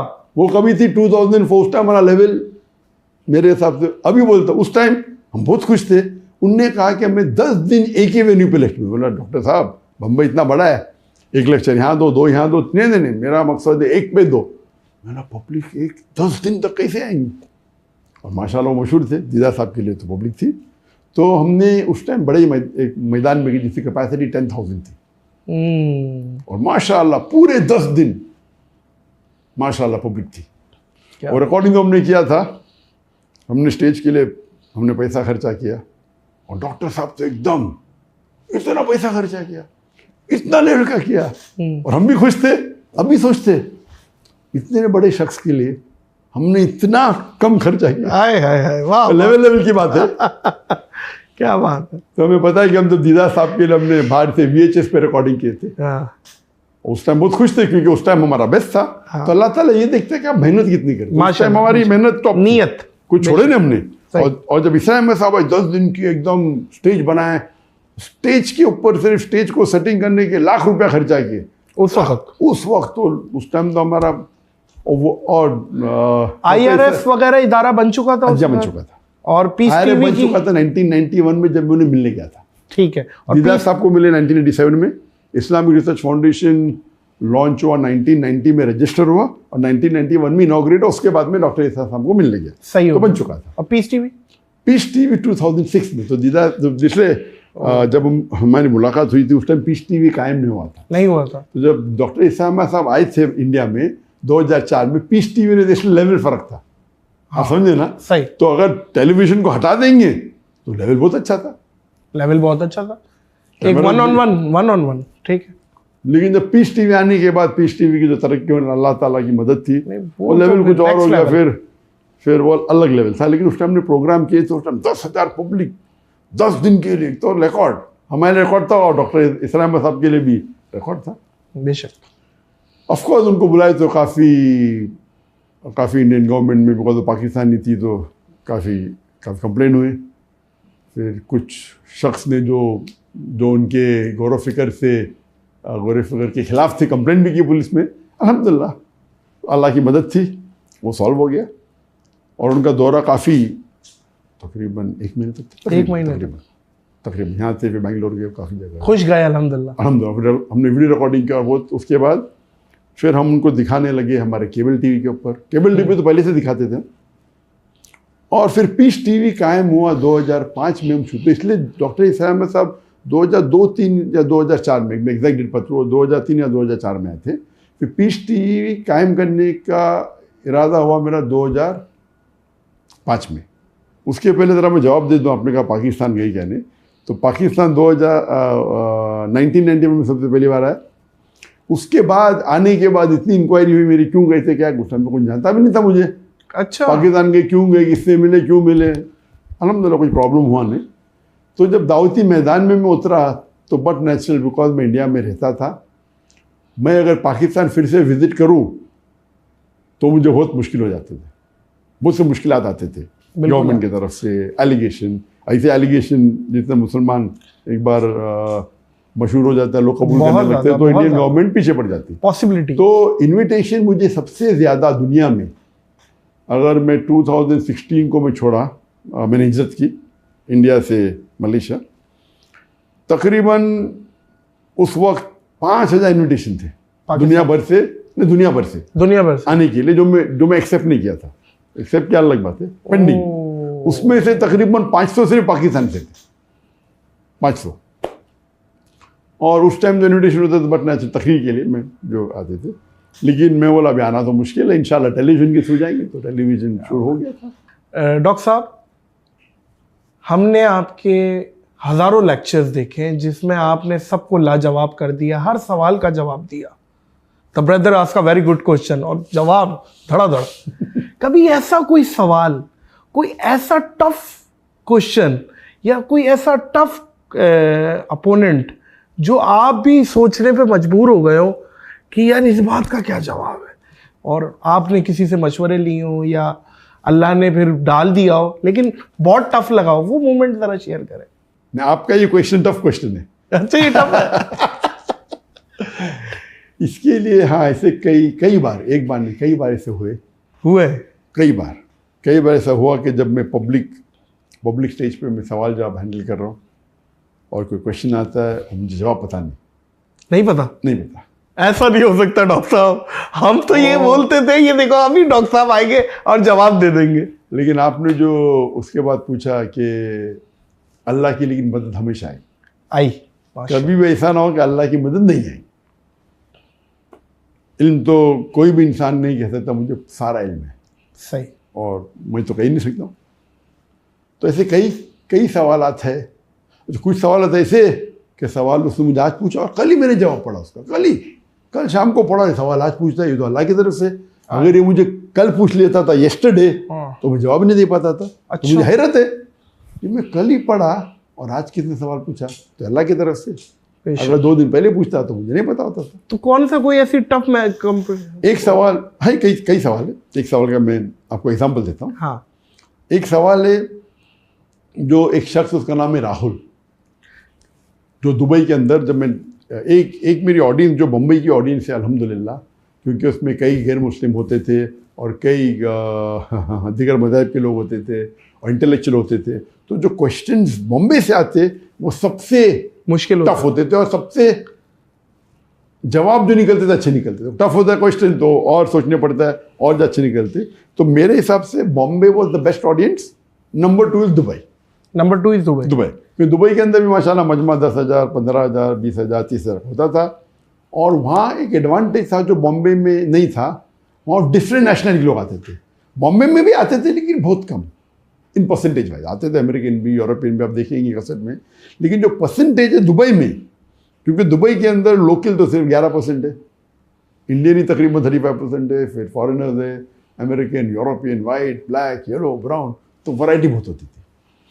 तो एक शख्स का नाम था राहुल, मुझे याद है, क्लीन शेव और वो एक ने कई सवाल पूछा। तो आप अगर मेरे वीडियो देखते होंगे आप पहचान लेंगे राहुल कौन है। हाँ।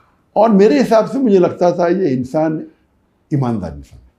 वो सवाल से पता चलता है, सवाल बड़े टफ हो, सवाल ट्रैपिंग हो सकता है, लेकिन सवाल से एक्सपीरियंस एक स्पीकर होता है, उससे पता चल सकता है क्या ये मुझे टांग खींचने के लिए आया है या बाकी सच जानना है। सच जानने के लिए। सही। और सच बोलेगा तो कबूल करेंगे। सही। कुछ लोग आते टांग खींचने के लिए, अगर जवाब भी देंगे तो भी वो इस्लाम कबूल नहीं करेंगे। सही। तो इनने एक दिन मुझे सवाल किया कि, और वो कहता था कि उनकी तालीम हुई थी यूके में जो मैंने मैनेजमेंट में और इंजीनियरिंग या मैनेजमेंट कर रहा था, उसमें जो मैंने पढ़ा उससे ज़्यादा मैं इस्लाम के बारे में पढ़ा करता था। और कहा मुझे कि मैंने कई तफसीर पढ़ा कुरान की। जो सबसे पहला जो वर्स जो कुरान मजिद में नाजिल हुआ अल्लाह के रसूल को, वो जिब्रील अलैहिस्सलाम ने इकरा नाजिल किया। बिल्कुल सही, ऐसे बोलना सही है। लेकिन आप कोई भी तफसीर पूछो, जब जिब्रील अलैहिस्सलाम ने मोहम्मद सल्लल्लाहु अलैहि वसल्लम से कहा इकरा, तो मोहम्मद सल्लल्लाहु अलैहि वसल्लम ने जवाब दिया अमा अना बिकारी, आई एम नॉट लर्निंग, मैं नहीं पढ़ सकता। और फिर उन्होंने कहा अमा अना बिकारी। तो उसका सवाल था, फिर तीसरी बार कहा इकरा, अल्लाह के रसूल ने कहा अमा अना बिकारी, कि मैं नहीं पढ़ सकता हूँ। उसका सवाल था कि जब जिब्रील अलैहिस्सलाम ने इकरा कहा, उन्हें अल्लाह के रसूल को क्या दिखाई, कौन सा वर्क दिखाया, कौन सा पेज दिखाया, कौन सी किताब दिखाई। और ये किताब जो दिखाई या वर्क दिखाया या पेज दिखाई वो है किधर, कौन से म्यूजियम में। तो मैंने कहा ब्रदर क्वेश्चन, और मैं उठा और मैं सवाल को दोहराता हूँ ताकि टाइम मिल जाए। टाइम मिलना भी एक फ़ायदा है, लेकिन वो आखिरी है जो कभी काम में आता है। अक्सर जवाब पता है तो फिर टाइम की ज़रूरत, डायरेक्ट जवाब दे सकते। रिपीट दो जमा दो, क्या मुझे रिपीट करनी जरूरत, डायरेक्ट 4 बोल दूंगा मैं 4। लेकिन सवाल को जब रिपीट होता है, ये मजमा बड़ा है, मजमा है 15,000 लोग नहीं सुना, वो फिर नहीं सुना सुन सकते। हो सकता है कि उसके लहजे मेरे लहजे में फ़र्क है। मैं स्पीकर हूँ, मेरे पास माइक्रोफोन है, उसका माइक्रोफोन सही नहीं, मेरा माइक्रोफोन अच्छा है। और लाखों लोग, करोड़ों लोग सैटेलाइट पे दिख रहे, तो मेरे कहने पे और तवज्जो देते लोग। तो मैं रिपीट करता हूँ हमेशा सवाल, भले आसान हो। तो और एक फ़ायदा है, एक तो रिपीट करना लोग समझे, सेकेंड है वो क्वेश्चन जो क्वेश्चन पूछ रहा है, अगर मैंने गलत सुना वो मुझे करेक्ट करेगा। मैंने 2 जमा 2 4 ने पूछा, मैंने 2 जमा 3 पूछा। तो पहला ऑडियंस जो नहीं सुनी उनको पता चलेगा क्वेश्चन क्या है। नंबर 2, अगर मैंने गलत सुना तो क्वेश्चन मुझे करेक्ट करेगा। ठीक हो गया। नंबर 3, मुझे वक्त मिलता है जवाब को बराबर से फॉर्मुलेट करना, क्योंकि माइंड बहुत पावरफुल है। जब मैं रिपीट कर रहा हूँ, मेरा सिर्फ 2% या 4% मेरा दिमाग 95% दिमाग फ्री है, कैसा जवाब देना चाहिए, कितना लंबा, कितना छोटा। और एक फॉर्मुलेट करना, एक का जवाब नहीं पता तो सोचने का वक्त मिलता है। तो मैंने कहा ब्रदर से क्वेश्चन नहीं आता, क्वेश्चन आके इंजन के बैठिए, मैं ब्ला ब्ला ब्ला में बोलने लगा। जब मैं रिपीट कर रहा था क्वेश्चन, अल्लाह की तरफ से इल्हाम आया, वही तो आती नहीं, नबूवत तो ख़त्म हो गई, कोई बोल नहीं सकता। लेकिन इल्हाम ऐसी चीज़ होती कि अल्लाह के रसूल अपने बंदों से कभी कभी इमीडिएटली मदद नाज़िल कर देते। तो मैंने कहा brother Rahul, do you know Japanese? तो उसने बोला नो। तो ऐसे did I show you any book that you said no? आपको जापानीज पता है? तो उसने बोला नहीं। मैंने कोई किताब दिखाई आपको कि आपने कहा कि मुझे जापानीज नहीं पता है? तो मैंने जब किताब नहीं दिखाई, आपने बोले जापानीज नहीं पता। तो उसी तरीके से जिब्रील अलैहिस्सलाम ने जब इकरा पूछा मोहम्मद सल्लल्लाहु अलैहि वसल्लम को, तो मोहम्मद सल्लल्लाहु अलैहि वसल्लम को पूछने की जरूरत नहीं, मैं वर्क किधर है, किताब किधर है। वो क्या बात है डॉक्टर साहब, वाह वाह। तो ये अल्लाह के ये जवाब कोई फिकी जवाब था ही नहीं, ना कुरान और हदीस से लेना देना। उस वक्त की टाइमिंग पे फिट बैठ गया, बिल्कुल सही, फिट बैठ गया जवाब। तो ऐसे कई वक्त है जो आप तकरीर कर रहे 30 साल तक के, इस पर कोई एतराज़ करता ही नहीं, और कोई एतराज़ कर ले तो और आप क्लीन बोल हो जाते, आपको पता ही नहीं, उस टाइम अल्लाह की मदद आती। तो इसीलिए सवाल जवाब में सबसे ज़्यादा इम्पोर्टेंट है अल्लाह की मदद। अल्लाह की आप कितने बड़े आलिम हैं ये इम्पोर्टेंट है। आपने सबको माशाल्लाह हराया है मैदान में, इल्मी मैदान में। श्री श्री रविशंकर हो, विलियम गैम्बल हो, और बहुत सारी स्पीचेस हैं, ये तो बहुत मशहूर है ना। आपके जो भी कॉम्पिटिटर था अगेंस्ट में, इसमें सबसे टफ आपको या इंटेलिजेंट कौन लगा कि यार ये क्लेवर है? श्री श्री रविशंकर को तो आपने वन साइडेड मारा था, इसमें तो कोई नहीं, श्री श्री रविशंकर वो सबसे पॉपुलर थे, सबसे पॉपुलर वो थे। जितने लोग से मैंने तकरीर किया, वो अकेला अपने मजमे में 2 लाख को 3 लाख को गैदर कर सकता। तो सबसे पॉपुलर इंसान जिसको मैं डिबेट किया हूँ या सबसे फेमस इंसान, वो है श्री श्री रविशंकर। उस टाइम नंबर 1 पे थे वो, हिंदुइज्म पे नंबर 1 थे, अभी तक नीचे आ गए, आपके बाद नीचे आए हैं वो। अल्लाह ताला उनको हिदायत दे, इंशाल्लाह हिदायत दे। तो पॉपुलर, लेकिन इंटेलिजेंट और सबसे आप बोल सकते विलियम कैम्पबेल। ये विलियम कैम्पबेल का जो डिबेट था, उनने जो रिसर्च की थी, ये was not a very good speaker, इतने अच्छे मुकर्रिर थी ने, लेकिन जो उनने तनकीद की कुरान की बारे में, उनने किताब लिखी थी, डॉक्टर मॉरिस बुकेल की सबसे फेमस किताब थी कुरान एंड साइंस पे, the Quran and modern science. उसका जवाब उनने लिखा, the Quran and Bible in the light of science. और इस किताब में बाइबल को डिफेंड करने के अलावा उनने तकरीबन 38 साइंटिफिक एरर्स निकाली कुरान में, 38। और ये किताब बहुत मशहूर थी अमेरिका में, कनाडा में और वेस्टर्न कंट्री में। सो मच सो दैट 7-8 साल तक के कोई मुस्लिम उसका जवाब नहीं दिया। तो मुझे इन्विटेशन आया था यूएसए और कनाडा से कि आप इसको जवाब दे सकते हैं, और ये 2001 की बात है। मुझे इन्विटेशन आया था 1997 में, ये बुक तकरीबन 1990s के अर्ली में लिखी गई थी। तो 96-97 में मुझे इन्विटेशन, 98 में डिबेट होने वाला था कनाडा में। मैंने बोला इंशाल्लाह करूँगा मैं। फिर पोस्टपोन हो गया ईयर 2000 में। तो अप्रैल 1 इन द ईयर 2000 शिकागो में डिबेट ऑर्गेनाइज हुई, और उस वक्त ये किताब गैर मुस्लिम क्रिश्चियन इस्तेमाल करते थे मुसलमानों के साथ इन यूनिवर्सिटी। ये किताब पढ़ो, हमारे कुरान में इतने साइंटिफिक एरर थे, how can be the word of God. इतने साइंटिफिक एरर्स है, खता है साइंस के बारे में, तो ये अल्लाह का कलाम तो हो ही नहीं सकता है। और मुसलमान जवाब दे नहीं सकते थे। अब इसके बारे में मैं इंसिडेंस कहूँगा आपको। एक बार मैं गया था सऊदी अरेबिया, तो वहाँ एक रियाद में एक सऊदी डॉक्टर मुझे मिला। बोला मैं आपको मिलने के लिए तरस रहा था।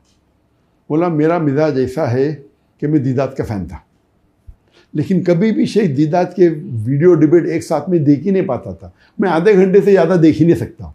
तो अगर दीदात का डिबेट होगा 3 घंटे का, तो मैं 6 किश्तों में देखता हूँ, 6 पार्ट में। अगर 2 घंटे का डिबेट है तो 4 किश्तों में देखता हूँ। एक बार मैं मेरे दोस्त के वहाँ लंच के लिए गया, और उसने प्ले किया आप विलियम कैम्पबेल का डिबेट। तो पहले हाफ एन आवर में विलियम कैम्पबेल बात कर रहे थे कुरान के खिलाफ, इतने मिस्टेक्स निकाले कुरान में, और वो डॉक्टर था। बोलते तो मैंने पढ़ा मेरे मेडिकल किताब में, ये मिस्टेक है, ये मिस्टेक है। उसको चेन नहीं आया, वो कंटिन्यू किया डिबेट देखते देखते। फिर मैं आया, मुझे जब देखा स्क्रीन पे, मैं तो उस टाइम मशहूर था नहीं, तो बहुत तेज में आया। वो सऊदी मुस्लिम डॉक्टर बोलता है ये विलियम कैम्पबेल कौन है, इतनी मिस्टेक निकाल रहा है कुरान में, मैं डॉक्टर हूँ और ये सब मेडिकल बुक में लिखा हुआ है। और उसको जवाब देने के लिए कौन ये नौजवान लड़का, कौन है ये डॉक्टर जाकिर नाइक, ये बिका हुआ है। तो बहुत तेज में था। बोलते ये इतना ज़ईफ इंसान और ये लौंडा ये तो वन साइडेड हार जाएगा, वन साइडेड, और ये बिका हुआ मुसलमान है। अल्लाह अल्लाह। और बाद में सॉरी बोला मुझे, बोला मैं बोला कौन है ये, इतने बड़े बड़े आलिम में कौन है ये जवाब देने वाला, वो भी शिकागो में हो रहा है, इतना डिबेट मजमा हजारों का, ये क्या जवाब देगा। और उनने मेरे जवाब सुने।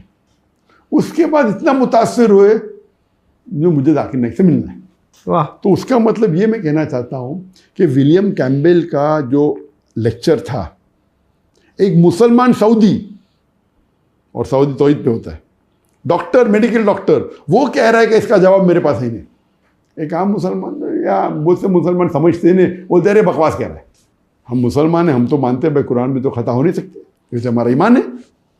लेकिन उसने जो तनकीद की कुरान के बारे में, अक्सर जिसके पास साइंस की नॉलेज है उस तनकीद को अग्री करेंगे अनलेस आपके पास डिबेटिंग स्किल है या आपके पास उसका जवाब है। तो इसीलिए 7-8 साल तक के कोई भी मुसलमान ने उसकी जवाब नहीं दिया था। तो इसीलिए वो किताब, तो मैंने ये कभी भी डिबेट करने के पहले हमें क्या करना चाहिए, हमें प्रिपेयर होना चाहिए। तो मैंने पूरे नेट्स पे जितने भी साइंटिफिक एरर्स कुरान के तकरीबन 13-14 फाइल डाउनलोड की। सही है। और उस पे आपने फिर रिसर्च शुरू की? हाँ ना, उसके बाद आपको हेल्प भी कोई करता है आपका? हाँ, तो हमारी रिसर्च टीम थी। ठीक। तो मेरे पास 13-14 फाइल, तो उसमें कोई डॉक्टर भी थे, एमडी, मैं तो एमबीबीएस डॉक्टर हूँ। हमारे टीम के अंदर एमडी डॉक्टर भी थे, उनका नाम नहीं लूँगा मैं। सही। कई डॉक्टर थे। मैंने बोला भाई ये विलियम कैम्पबेल का जवाब दो, उसकी किताब है और ये बाकी है। तो 38 में से शायद 2-3 जवाब ला के दिए मुझे उन्होंने, और अभी डिबेट को 2 महीने बाकी थे अभी तक। तो मैंने बोला अरे भाई तू जवाब 38 का 2, कम से कम बोलो 2 नहीं मिले, बाकी के मिले। अब इतना दाई है इतने साल से फील्ड में, और बाकी जो मैं फाइल लेके 14 फाइल, उसमें आधे से ज़्यादा जवाब ही नहीं उनके पास। तो मैं बोला ठीक है। तो मैं ज़रा चौंक गया, भाई एमडी डॉक्टर है, मैं तो एमबीबीएस हूँ। एमडी डॉक्टर को जब जवाब नहीं मिला और ये फील्ड का आदमी है, दाई है, तो मैं क्या जवाब ढूंढूंगा? अल्लाह अल्लाह। तो इसीलिए अल्लाह की मदद होती है। तो 1 महीना बाकी था डिबेट के लिए। तो मैं 1 महीना तो कम से कम पहले डिबेट के लिए खुद प्रिपेयर करता था, अभी वक्त नहीं था। तो 1 महीने पहले मैं शुरू किया, और माशाल्लाह शुरू किया, चंद दिन में खुद आप पे आमद हुई अल्लाह ताला की तरफ से? नहीं, जब मैं देखो, इल्म एक चीज़ है और एक अल्लाह की मदद एक चीज़ है। सही। तो मेरे जो भी मैं तकरीर करता हूँ, मेरे हिसाब से अल्लाह की मदद सबसे अहम है। बेशक। मेहनत तो है, बेशक। तो इसीलिए मैं कहता हूँ कि कोई भी काम में सफल होने के लिए तीन रूल है।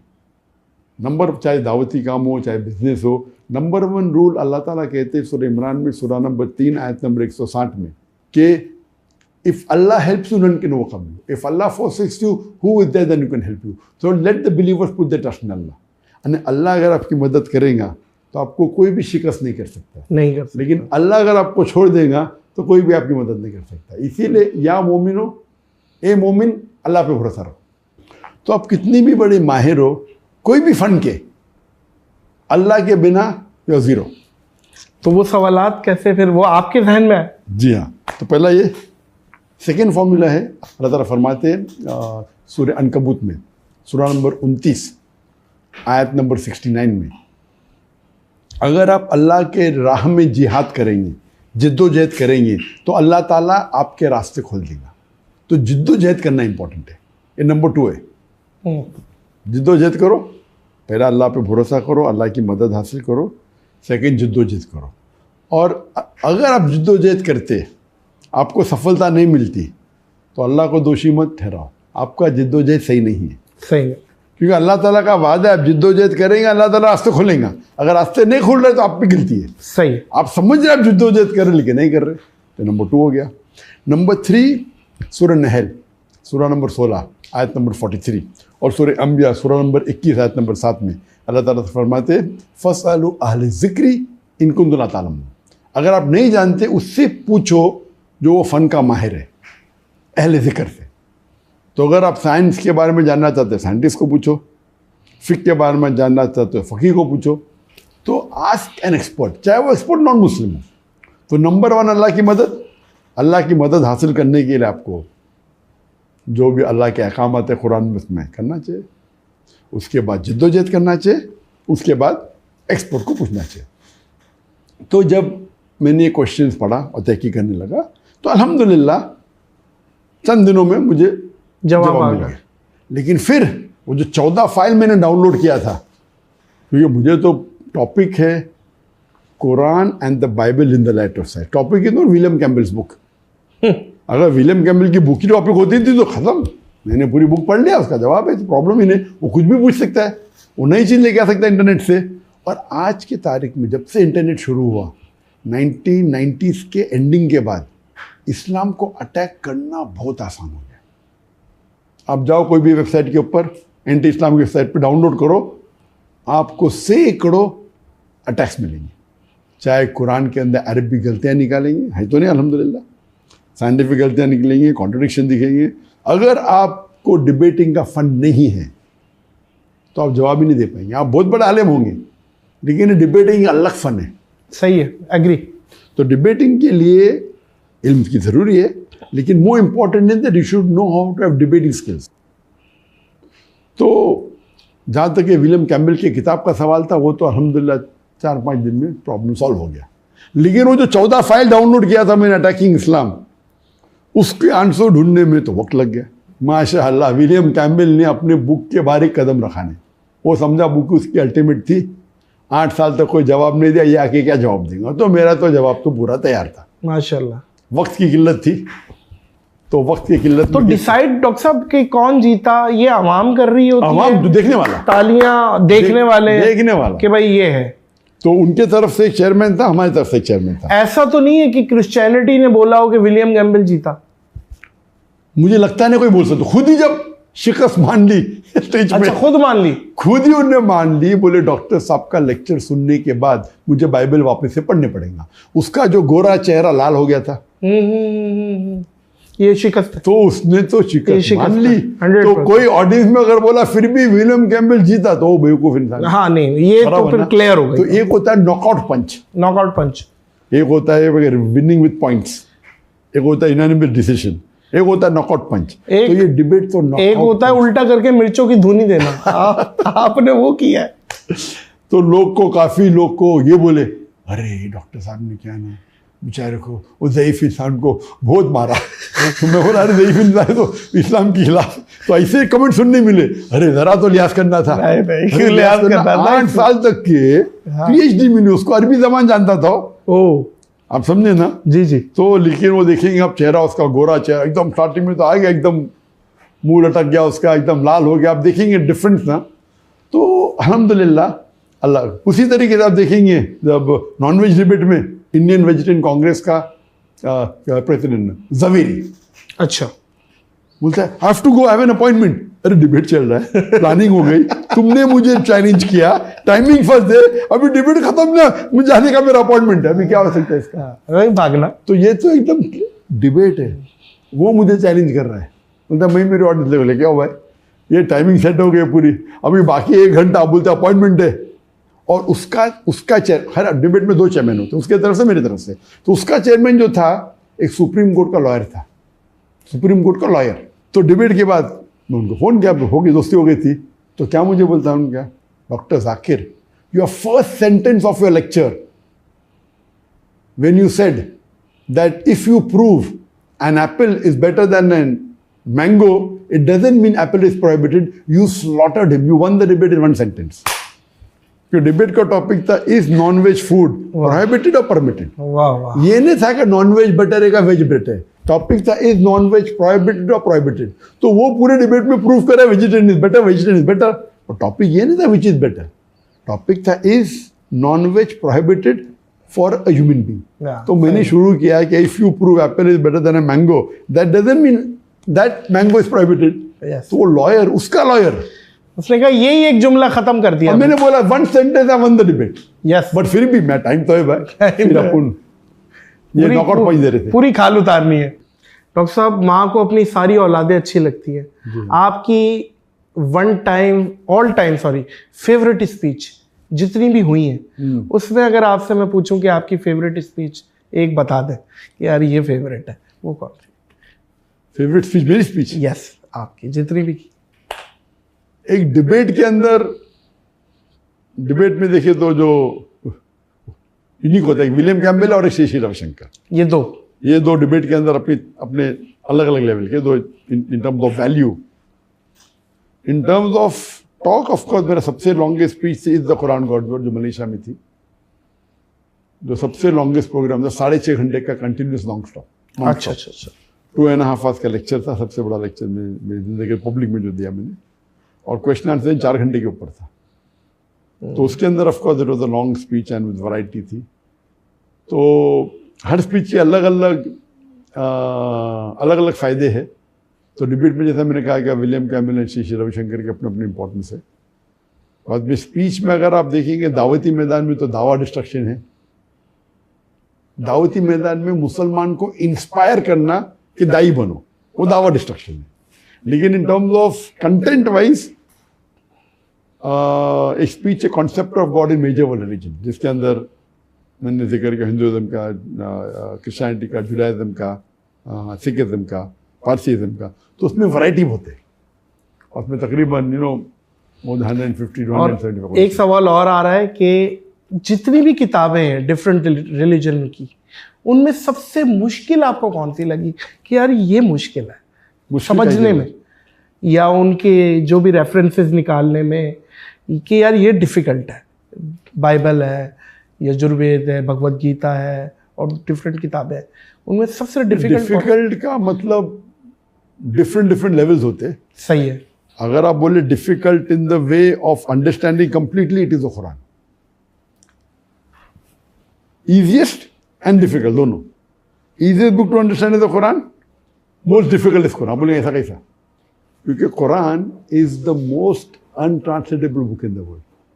अनट्रांसलेटेबल मतलब वो आयत कुरान की है, एक आम इंसान को भी माशाअल्लाह ही विल बी इम्प्रेस्ड, और एक इंटेलेक्चुअल भी होगा।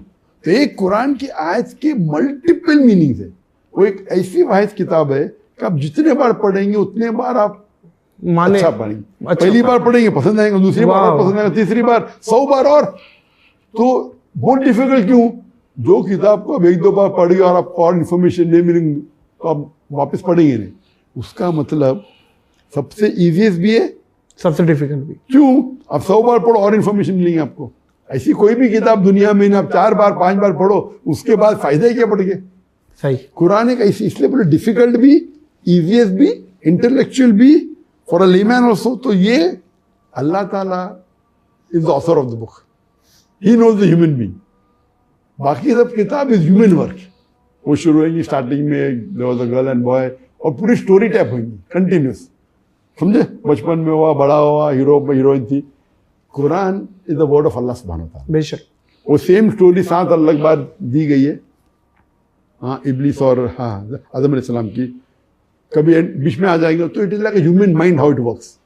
So it's the easiest and the simple, most impressive. So it's a unique book Quran, अल्हम्दुलिल्लाह। एक डिबेट ऐसी है जिसमें मुझे लगा कि आपके साथ ज्यादती हुई है, आपको टाइम नहीं दिया गया है, जिसमें शाहरुख खान भी बैठा हुआ था और बरखा दत्त जो होस्ट थी, और लिबरल्स किस्म के मुसलमान बैठे हुए थे, और आप भी बैठे हुए थे। आप रिप्रेजेंट कर रहे थे इस्लाम को। वो उसकी ज़रा कारगुजारी सुनाइए कि वो शाहरुख खान भी जो बैठे हुए थे, और आपने मुझे बताया था पिछली दफ़ा कि वो भी आधा घंटा अलग से मुझसे मिलने आए और समझ रहे थे। उन्होंने क्या किया? वो शो में एडिट भी हुआ आपका पोर्शन, वो ज़रा बताइएगा। पहला वो डिबेट था नहीं, वो डिबेट नहीं था, वो टॉक शो था। टॉक शो था, लेकिन सबके पॉइंट ऑफ व्यू से। डिबेट के अंदर लेकिन वो डिबेट हो गई थी डॉक्टर साहब, इख्तलाफ हो रहा है, कोई किससे कर रहा है, कोई किससे कर रहा है। उसको टॉक शो के अंदर आपस के अंदर आर्ग्यूमेंट हो रहा है, आर्ग्यूमेंट हो रहा है। डिबेट होता है फॉर्मेटेड, लेकिन डिबेट में भी चीटिंग होती है। फिर उस पर आता हूँ, फिर मैं ये आता हूँ शाहरुख खान के टॉक शो पे। जब भी ये प्रोग्राम जब होते हैं, जब भी टॉक शो जब होते हैं बड़े बड़े चैनल के ऊपर, उनका पूरा अक्सर इसके अंदर होता है एक चैनल की पॉलिसी। सही है। चैनल की पॉलिसी क्या है? मुसलमान के खिलाफ बात करना, मुसलमान की फेवर क्या है? Scripted, decided. नहीं, स्क्रिप्टेड नहीं डिसाइडेड। स्क्रिप्टेड वाले अलग होते हैं। सही। ये जो बिग बॉस होता है वो स्क्रिप्टेड होता है। सही है। मैंने एक भी सब देखा नहीं, बिग बॉस की एक भी शो देखा, लेकिन फॉर्मेट पता है आपको। लेकिन वो पता है, वो जो अब्रॉड के अंदर बिग ब्रदर, उसका फॉर्मेट पता है, देखा नहीं, टाइम ही नहीं मेरे पास। वो स्क्रिप्टेड होता है। स्क्रिप्ट होके बोलते हो तुम झगड़ा करो, थप्पड़ मारो, मिर्ची फेंको, ये करो, वो करो, गाली दो, ये स्क्रिप्टेड। टॉक शो में क्या होता है, आप एक इंसान को बुलाते हो जो स्पेशलिस्ट है, लेकिन वो जो एंकर रहता है वो उसको मैनिपुलेट कर सकता है। और हम लोग मीडिया के आदमी हैं, चीज़ों को समझते हैं। उसके बाद मैंने तय कर दिया, अगर मैं जाऊंगा कोई भी शो में एक होता है 1-to-1 इंटरव्यू, उसमें भी कम जाता हूँ मैं। लेकिन अगर शो है तो कोई भी अगर चैनल है जो स्पेशली नॉन मुस्लिम है, वो शो में मैं नहीं जाऊंगा जब तक मेरे खुद के कैमरा ना हो। ये मेरा फॉर्मूला बन गया। आजकल वैसे तकरीबन इस्लामिक स्कॉलर इस चीज पर अमल कर रहे हैं। ये पाकिस्तान में भी ना ये इस चीज पे कि यार हमारा भी कैमरा लगेगा, इस चीज पे ये है कि यार कुछ हो जाता है। कोई भी टॉप वाले चैनल अक्सर अग्री नहीं करेंगे, नहीं करेंगे। तो ये जो बरकादत का इन्विटेशन आया मुझे, बरकादत ने इन्वाइट की, भाई से लोग आने वाले, तो मुझे जाने में इंटरेस्ट था नहीं कि वर्चुअल फिल्म इंडस्ट्री के लोग हैं। शाहरुख खान का पता था आपको?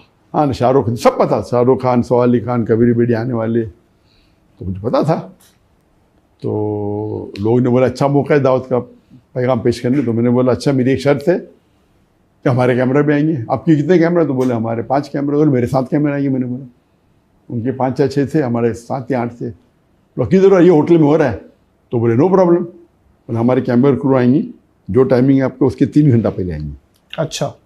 तो पहले बोले कि मैं पूछूंगी, ये करूँगी, मैं अभी कंट्री से पूछूंगी। आप बरखादत से बात हो रही थी आपकी? हाँ, मेरा मैनेजर बरकादत। सही है, आपके मैनेजर बरकादत। मैनेजर बात करें, उनके मैनेजर। ठीक। Through Barkha Dutt is the anchor, she is not the main रहता है जो प्रोग्राम प्रोड्यूसर अलग होता है। यस, अथॉरिटीज और अथॉरिटी अलग होता है। But Barkha Dutt was the like authority, anchor and उसका शो भी था, शी 2 in 1। सही। तो बोली नो प्रॉब्लम। मेरे मैनेजर को बोली, पहला हिचकिचाजी ने क्या ज़रूरत है, हम आपको कॉपी दे देंगे। मैं बोला नहीं, हमको हमारा चाहिए। उसके बाद जो करने का आपको दिखाएं, देखो हमारा पीस टीवी हम भी दिखाएंगे। तो बोली हाँ, बोली उनने। तो 3-4 घंटे पहले मेरे लोग चले गए। हाँ, अभी बेटा हमारा सेटअप होता है, फिर आपको देंगे चांस। अच्छा। 2 घंटा बाकी है? हाँ देते। 1 घंटा बाकी है, थोड़ा हमारा सेटअप हो तो फिर आपको देते थे। टाइम हो गया। और सॉरी अभी जगह नहीं, इतना बड़ा स्टूडियो है, होटल में हो रहा है। तो ये जान के किया? एक हो सकता है मैं बोलूँ मैं उठ के आ जाऊँ, मुझे पता है इनकी नीयत सही नहीं है, तो हो चुका है पहले, और 2-3 माह पहले हो चुका था मेरे साथ। तो बोला ये मेरा वादा है कि मैं तुमको अनएडिटेड दूंगी, इमीडिएटली जब प्रोग्राम खत्म होगा तुमको दे दूंगी, अनएडिटेड। ये बोला कॉपी करके। हाँ, आपको क्या जरूरत? हमारा ठीक है, हमारे कैमरा उनसे बेहतर थे। हाँ। हमने बोला नो। तो फिर मजबूरी में मैंने बोला अभी अच्छा मौका है दावती मैदान का, तो मैंने मान गया। बोलो जैसा प्रोग्राम खत्म होगा मैं आपको कॉपी दे दूंगी, आपको जो करने के करो। और मैंने बोला भाई हम उसको दिखाएंगे इन्हें, आपका शो है, आपके शो टेलीकास्ट होने के बाद हमें कुछ गलत लगा तो हम हमारा वर्जन दिखाएंगे, ये मेरा शर्त था। मैं नहीं चाहता हूँ कि आपकी शो के आप शूटिंग आज होती है, कभी कभी टेलीकास्ट 2 दिन बाद होता है, कभी 1 हफ्ते बाद होता है, कभी 2 हफ्ते बाद होता है। तो मैं बोला भाई ये मेरा वादा है कि हम इसकी एक चीज़ को दिखाएंगे, लेकिन अगर आपने कुछ गड़बड़ की हम हमारा अनएडिटेड वर्जन दिखाएंगे। बराबर, नो प्रॉब्लम बोली उसने। और शो भी काफ़ी ये था, इसी लेवल पे था, आइडेंटिटी ऑफ अ पर्सन। तो शो हो गया, ख़त्म हो गया। हाँ मैं अभी देती हूँ, अभी कल देती हूँ, यहाँ का कॉपी करेंगे, टाइम जाएगा, मैं कल दे देती हूँ। दी नहीं। टोपी ड्रामे चल रहे हैं। ये सब उनका मेन मकसद हक रहता ही नहीं। अक्सर कुछ अच्छे लोग, तो हम लोग को मिला ही नहीं। और जब मैं फाइनल वर्जन देखा तो बहुत से मेरे आंसर्स कट किए, उसमें काट दिए उन्होंने, काट दिए, आंसर को आधा दिखाए। तो भी अल्हम्दुलिल्लाह काटने के बाद भी इफेक्टिव था मेरा, इफेक्टिव था। आप नीचे कमेंट सेक्शन तो देखें। हाँ इफेक्टिव। शाहरुख खान को कोई नहीं पूछ रहा, सारा डॉक्टर जाकिर नाइक से इफेक्टिव था, लेकिन बहुत से चीज को काटा, कान से आधा काटा, जो जवाब दे कभी दिखाई नहीं। तो अपने मतलब की चीज दिखाए, पूरा तो नहीं काट सकते क्योंकि मैं था लॉन्ग शॉट पे दिख रहा हूँ, मैं लॉन्ग शॉट पे दिख रहा है। तो इवन अगर उनने 20% 25% भी काटे या जितना भी काटे, मेन चीज काट देंगे तो फर्क हो सकता है, आप समझे ना। तो बहुत से मेरे लॉजिकल पार्ट जो थे ना आंसर के, उनने काटे। तो इस पे मुझे बहुत अफसोस। अभी क्या कर सकते, अभी क्या केस करेंगे। हमने और एक काउंटर शो किया, टीवी टॉक एंड एनालिसिस, एक फेमस स्टूडियो में, उससे बड़ा स्टूडियो नहीं, और वो हमने उसके ऊपर पूरा, फिर मैंने 1-2 घंटे का प्रोग्राम किया और उस पर आपने क्लेरिफाई किया, टीवी एनालिसिस बोल के, क्या हुआ था फारूक शेख के साथ, मर्द हो तो ऐसा, क्या हुआ था बरखादत, और क्या होता, आपको एहतियात लेना चाहिए, आपको बेवकूफ़ नहीं बनना चाहिए। तो इसीलिए कोई भी उलमा खाली चैनल पे जाते आपको एहतियात देना चाहिए। अगर आप एक्सपर्ट है अलग बात है, किस तरीके से जवाब देना चाहिए, वो अक्सर बातें लोग अभी। और वो क्या था जो शाहरुख खान आपके पास वापस आया और वो आधा घंटा बैठा? नहीं, वो तो प्रोग्राम खत्म होने के बाद सब लोग साथ में मिलते थे, चाय पी रहे थे, उससे अलग बात है। तो पता चला कि माशाल्लाह काफ़ी लोग जानते हैं, मेरे वीडियो का सब देखते हैं, बाकी फिल्म इंडस्ट्री के लोग भी अल्हम्दुलिल्लाह। तो और फिर उन्होंने ट्वीट किया, क्या है, मैं डॉक्टर जाकिर ने कैसा ट्वीट किया उसने, शाहरुख ने, हाँ उधर से है ना भैया, वो तो एग्जैक्ट मुझे पता नहीं क्या ट्वीट किया उसने। तो अल्हम्दुलिल्लाह तो उस टाइम फिर एक्सचेंज हुए मोबाइल नंबर और सब, फिर बोले आओ कभी। आप राब्ते में हैं अभी भी?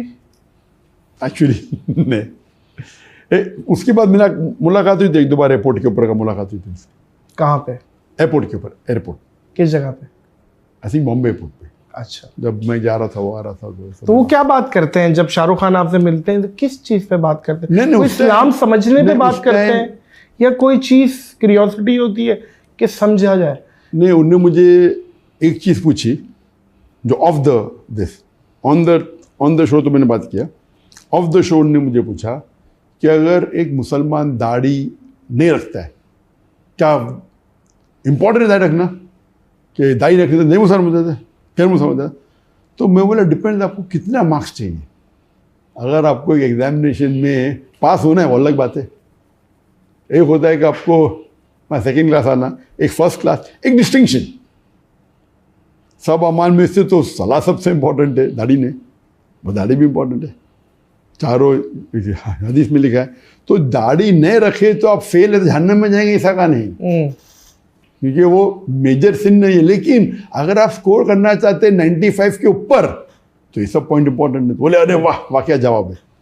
तो मैं बोला कि भाई according to all the 4 schools of thought it is compulsory, पर नहीं रखे तो ऐसा नहीं कि आप जहन्नम में जाएंगे। लेकिन अगर आप चाहते हैं, जितना आप चांसेस चाहते हैं कि जितने ज़्यादा छोटे छोटे पॉइंट्स कलेक्ट करेंगे तो आपके जन्नत में जाने के चांसेस बढ़ते हैं। जी जी। तो इट्स अ रिक्वायरमेंट, अल्लाह के रसूल की हदीस है, इस्लाम के हिसाब से फ़र्ज़ है, लेकिन नहीं रखने से जहन्नम कंपल्सरी नहीं है।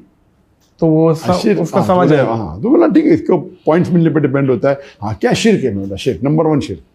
तो उस बात पे काफ़ी गुफ्तगू हुई, समझे ना, और we can come to my house and तो अल्हम्दुलिल्लाह।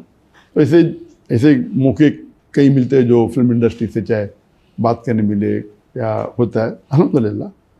नहीं बिल्कुल डॉक्टर साहब, ये बहुत बड़ी बात है, क्योंकि इन लोगों की इन्फ्लुएंस है, नीचे तक है। अगर कोई चीज़ अमल शाहरुख खान करेगा और आपकी वजह से करेगा, आपको तो यकीनन इस चीज़ का अल्लाह सवाब देगा, लेकिन शाहरुख खान की इन्फ्लुएंस इतनी है कि लोग भी करेंगे नीचे। बहुत ज़्यादा माशाल्लाह, फॉलोइंग इज हाई माशाल्लाह। अच्छा डॉक्टर साहब, जब मैं आपके पास आ रहा था, कुछ मोस्ट आस्क्ड क्वेश्चन थे लोगों के, अगर आप इजाज़त दें, क्योंकि कुछ कंट्रोवर्शियल भी हैं कि मैं चाहता हूं कि ज़रा कुछ क्लेरिफाई भी कर दें। सबसे पहले यजीद के मसले पे मैं लाना चाह रहा हूं आपको कि इस पे बहुत डिस्कस हुआ और आपका भी क्लिप आया कि शिया हजरात मेरे फ़ैन और मुझसे बड़ी मोहब्बत करते थे, लेकिन वो गिला करना शुरू हो गए, नाराज़ होना शुरू हो गए मुझसे कि ये क्या कह दिया आपने। तो ये ज़रा क्लेरिफाई करें, आपने 2 शहजादों की जंग कहा, करबला को और यजीद, इसमें क्या था आपका या क्या मकसद है, ये ज़रा क्लेरिफाई करें इस चीज़ को। एक चीज़ समझ लो कि दाई का एक मकसद होता है कि जहाँ तक के अपनी मेन दावती मैदान है उस पर फोकस करें। जो चीज़ मेन नहीं है, एंसिलरी है, मतलब दूसरे कोई टॉपिक पे है, मिसाल के तौर पे पॉलिटिक्स की, वो सही है गलत है, कोई भी कंट्रोवर्सी पे लेके अपने मेन फोकस से हटना नहीं चाहिए। सही। लेकिन लेक्चर में मैं कोशिश करता हूँ वो हक की बात सही या गलत वो बाजू में, उससे अगर दावती मैदान में कोई फ़ायदा नहीं होता तो उसको अपने टॉपिक पे मत लेके आओ। आप समझे?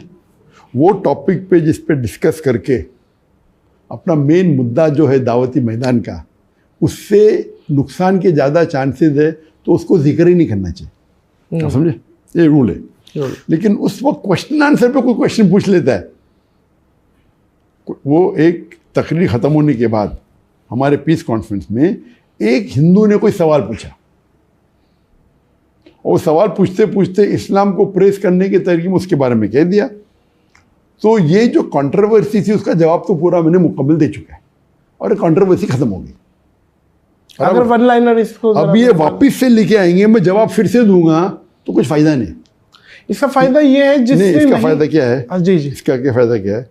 क्यों आपको देखना चाहिए मिसाल के तौर पे कौन मुझे पूछता है कि ये साइंस के बारे में, मैं डॉक्टर हूँ, एक साइंस के बारे में कोई क्वेश्चन है एग्जाम्पल जिससे कोई ज़्यादा फायदा नहीं है, लेकिन फॉर एग्जाम्पल ये कोविड था, ये एक्चुअल था कि बैकअप था, जो भी है, उससे मेरे दावती मैदान से लेने देना क्या है?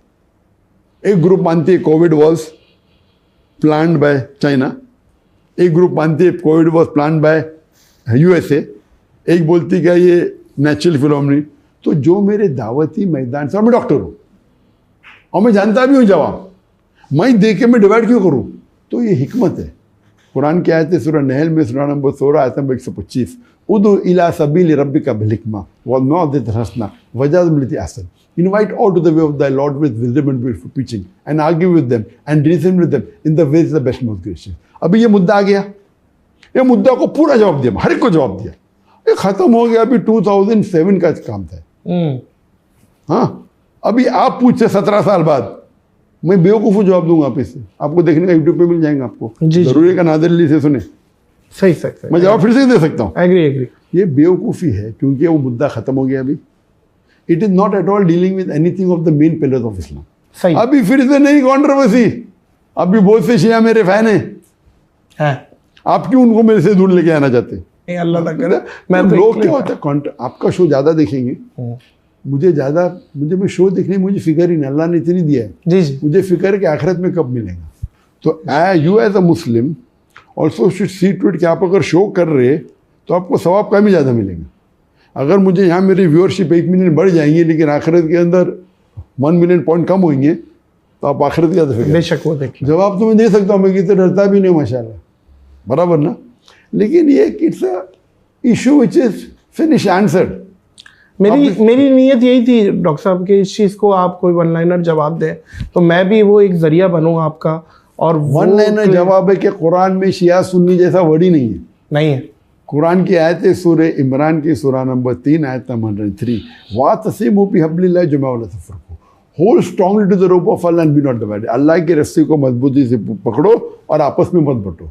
अल्लाह की रस्सी कुरान हदीस है। तो मेरा मकसद रहा है कि जितनी भी मुसलमान में फ़िरके हैं, कोई फ़िरके में काफ़ी करीब है, कोई दूर है, कोई कुरान हदीस से दूर है, सब मुसलमान को जुड़ना चाहिए कुरान हदीस में, ये बेस्ट है। और जितने फ़िरके हैं उसको आप आग नहीं लगाना चाहिए। इसीलिए आप पूछेंगे मैं कौन हूँ, मैं बोलूँगा मुस्लिम हूँ। मैं क्यों कौन हूँ? मैं शाफ़ी हूँ, हम्बली हूँ, मलकी हूँ, शिया हूँ, सुन्नी हूँ, हम्बली हूँ, क्या है जमात इस्लाम? क़ाला इन्ननी मिनल मुस्लिमीन। अल्लाह कहते हैं कुरान में अपने आप को मुस्लिम कहो, कई बार है, 10 बार से ज़्यादा। कुरान में कहा नहीं कि अपने आप को सलफ़ी कहो या अपने आप को बरेलवी कहो या देवबंदी कहो, या हम अल्लाह के रसूल को मानते हैं मुसलमान। इसीलिए we go and meet everyone. हम जितने भी मुसलमान इस्लाम में फ़िरके नहीं होना चाहिए, बढ़े, मैं सब लोग से मिलता हूँ, कॉमनलिटी पे आता हूँ। ताला विला कलिमतुन सवाइम, जो कॉमन है उसके ऊपर करेंगे। आप कुरान कॉमन है, अल्लाह कॉमन है, रसूल कॉमन, उन पर बात करेंगे। जो चीज़ डिफरेंट है ठीक है। हम क्या करते हैं, जो 10% डिफरेंस है उसके ऊपर लेक्चर ही देते रहते हैं। मैं वो तो 90% कॉमन है, 80% कॉमन, उस पर बात करें। बिल्कुल सही है, बिल्कुल सही है। अच्छा, कुछ 2-3 सवालात हैं डॉक्टर साहब, मैं चाह रहा हूँ ज़रा शॉर्टली अगर आप उसके, क्योंकि एक पूरी म्यूज़िक फर्टर्निटी मेरे साथ बैठी हुई थी, उन्होंने कहा यार डॉक्टर साहब से सिर्फ ये पूछ लो म्यूज़िक हलाल है या नहीं। इस चीज़ का अगर आसानी से ज़रा कोई, म्यूज़िक जो जनरल म्यूज़िक है, इंस्ट्रूमेंट है, एक्सेप्ट फॉर डफ, वन साइडेड डफ, उसको छोड़ के बाकी म्यूज़िकल इंस्ट्रूमेंट्स हराम है इन शॉर्ट। उसके ऊपर काफ़ी तकरीर है मेरे। तो अगर आपको इम्पैक्ट देना है, फॉर एग्जांपल हमारे पीस टीवी पे म्यूज़िकल इंस्ट्रूमेंट्स नहीं होते, सही है, लेकिन म्यूज़िक के बहुत से फ़ायदे, बहुत से नुकसान भी है, उसके ऊपर डिस्कस मैंने किया। बिल्कुल ठीक है। लेकिन अगर आपको इम्पैक्ट करने का है तो आप एक शरिया कंप्लाइंट साउंड इफेक्ट्स कर सकते हैं। शरिया compliant sound effect means we can use your voice, हलाल है। You can take natural sounds like thunder, like raining, like wind. तो इसकी पूरी एक लाइब्रेरी आती है। तो हमारे पीस टीवी में we have made lot of sound effects, which are हलाल. तो म्यूजिक पर से इज हराम. Musical instrument except for one sided डफ. डफ के अलावा सब हराम है. गिटार हो, फ्लूट हो, पियानो हो, ये सब इंस्ट्रूमेंट्स उसमें कई हदीस है. अक्सर मेरा समूह में जस्टिफाई, बट सही हदीस से काफ़ी साबित है कि द टाइम विल कम जिसके अंदर alcohol, gambling, music, people will make it हलाल. तो अल्कोहल, गैमलिंग, म्यूजिक पीपल ने हलाल, तो वो हदीस से कई साबित होता है कि even alcohol, gambling and music will be हलाल. तो इससे साबित होता है कि एंड ऑफ टाइम आएगा. और कई हदीस है.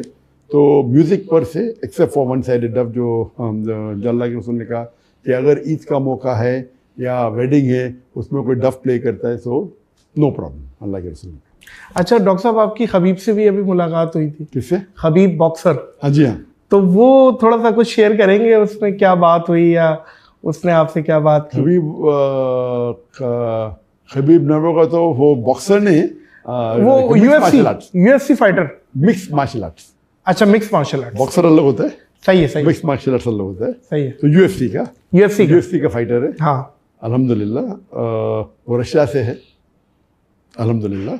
और उनकी मुलाकात सबसे पहले बार मेरी हुई थी दोहा कतर में 2022 में, वर्ल्ड कप के पहले. तो अल्हम्दुलिल्लाह बहुत अच्छी मुलाकात हुई. और मुझे खुशी हुई कि अक्सर जो मुसलमान सेलिब्रिटी होते हैं जी, बहुत कम दीन के करीब होते हैं. सही कह रहे हैं. तो उनसे जब मुलाकात हुई, बाद में उनके फ्रेंड से इस्लाम मखचफ, वो भी माशाल्लाह. तो खुशी हुई कि उनके दीन का काफ़ी इल्म था और दीन के बारे में काफ़ी जज्बा है अल्हम्दुलिल्लाह. और वो दीन के जज्बे से काफ़ी मुतासर हुआ मैं अल्हम्दुलिल्लाह. तो हमारी दोस्ती काफ़ी करीब हो गई उसके. डॉक्टर साहब, मैं आया हूँ पाकिस्तान से. जी. और ऐसा मुमकिन नहीं है कि मैं आपके लिए कुछ ले के ना आऊँ, क्योंकि एक अंग्रेज़ी की सेइंग है, we can choose our friend but we can't choose our neighbour. तो पड़ोसी तो बहरहाल हम हैं. तो मैंने सोचा कि आपके लिए क्या लेके जाऊँ, तो खुशबू से अच्छा ऑप्शन मुझे ना मिला. तो ये एक आपके लिए तोहफा लाया हूँ मस्कल महल की जानिब से, नॉन अल्कोहलिक अतर. अतर आप यूज़ करते? जी हाँ, जी ऑफ कोर्स करता हूँ. ये ब्लैक एंड सिल्वर प्लेटिनम और द ग्रे टूथ, ये ज़रा आप कबूल कीजिएगा. ये अक्सर ज़रा देखिएगा, the grey tooth, black and silver platinum.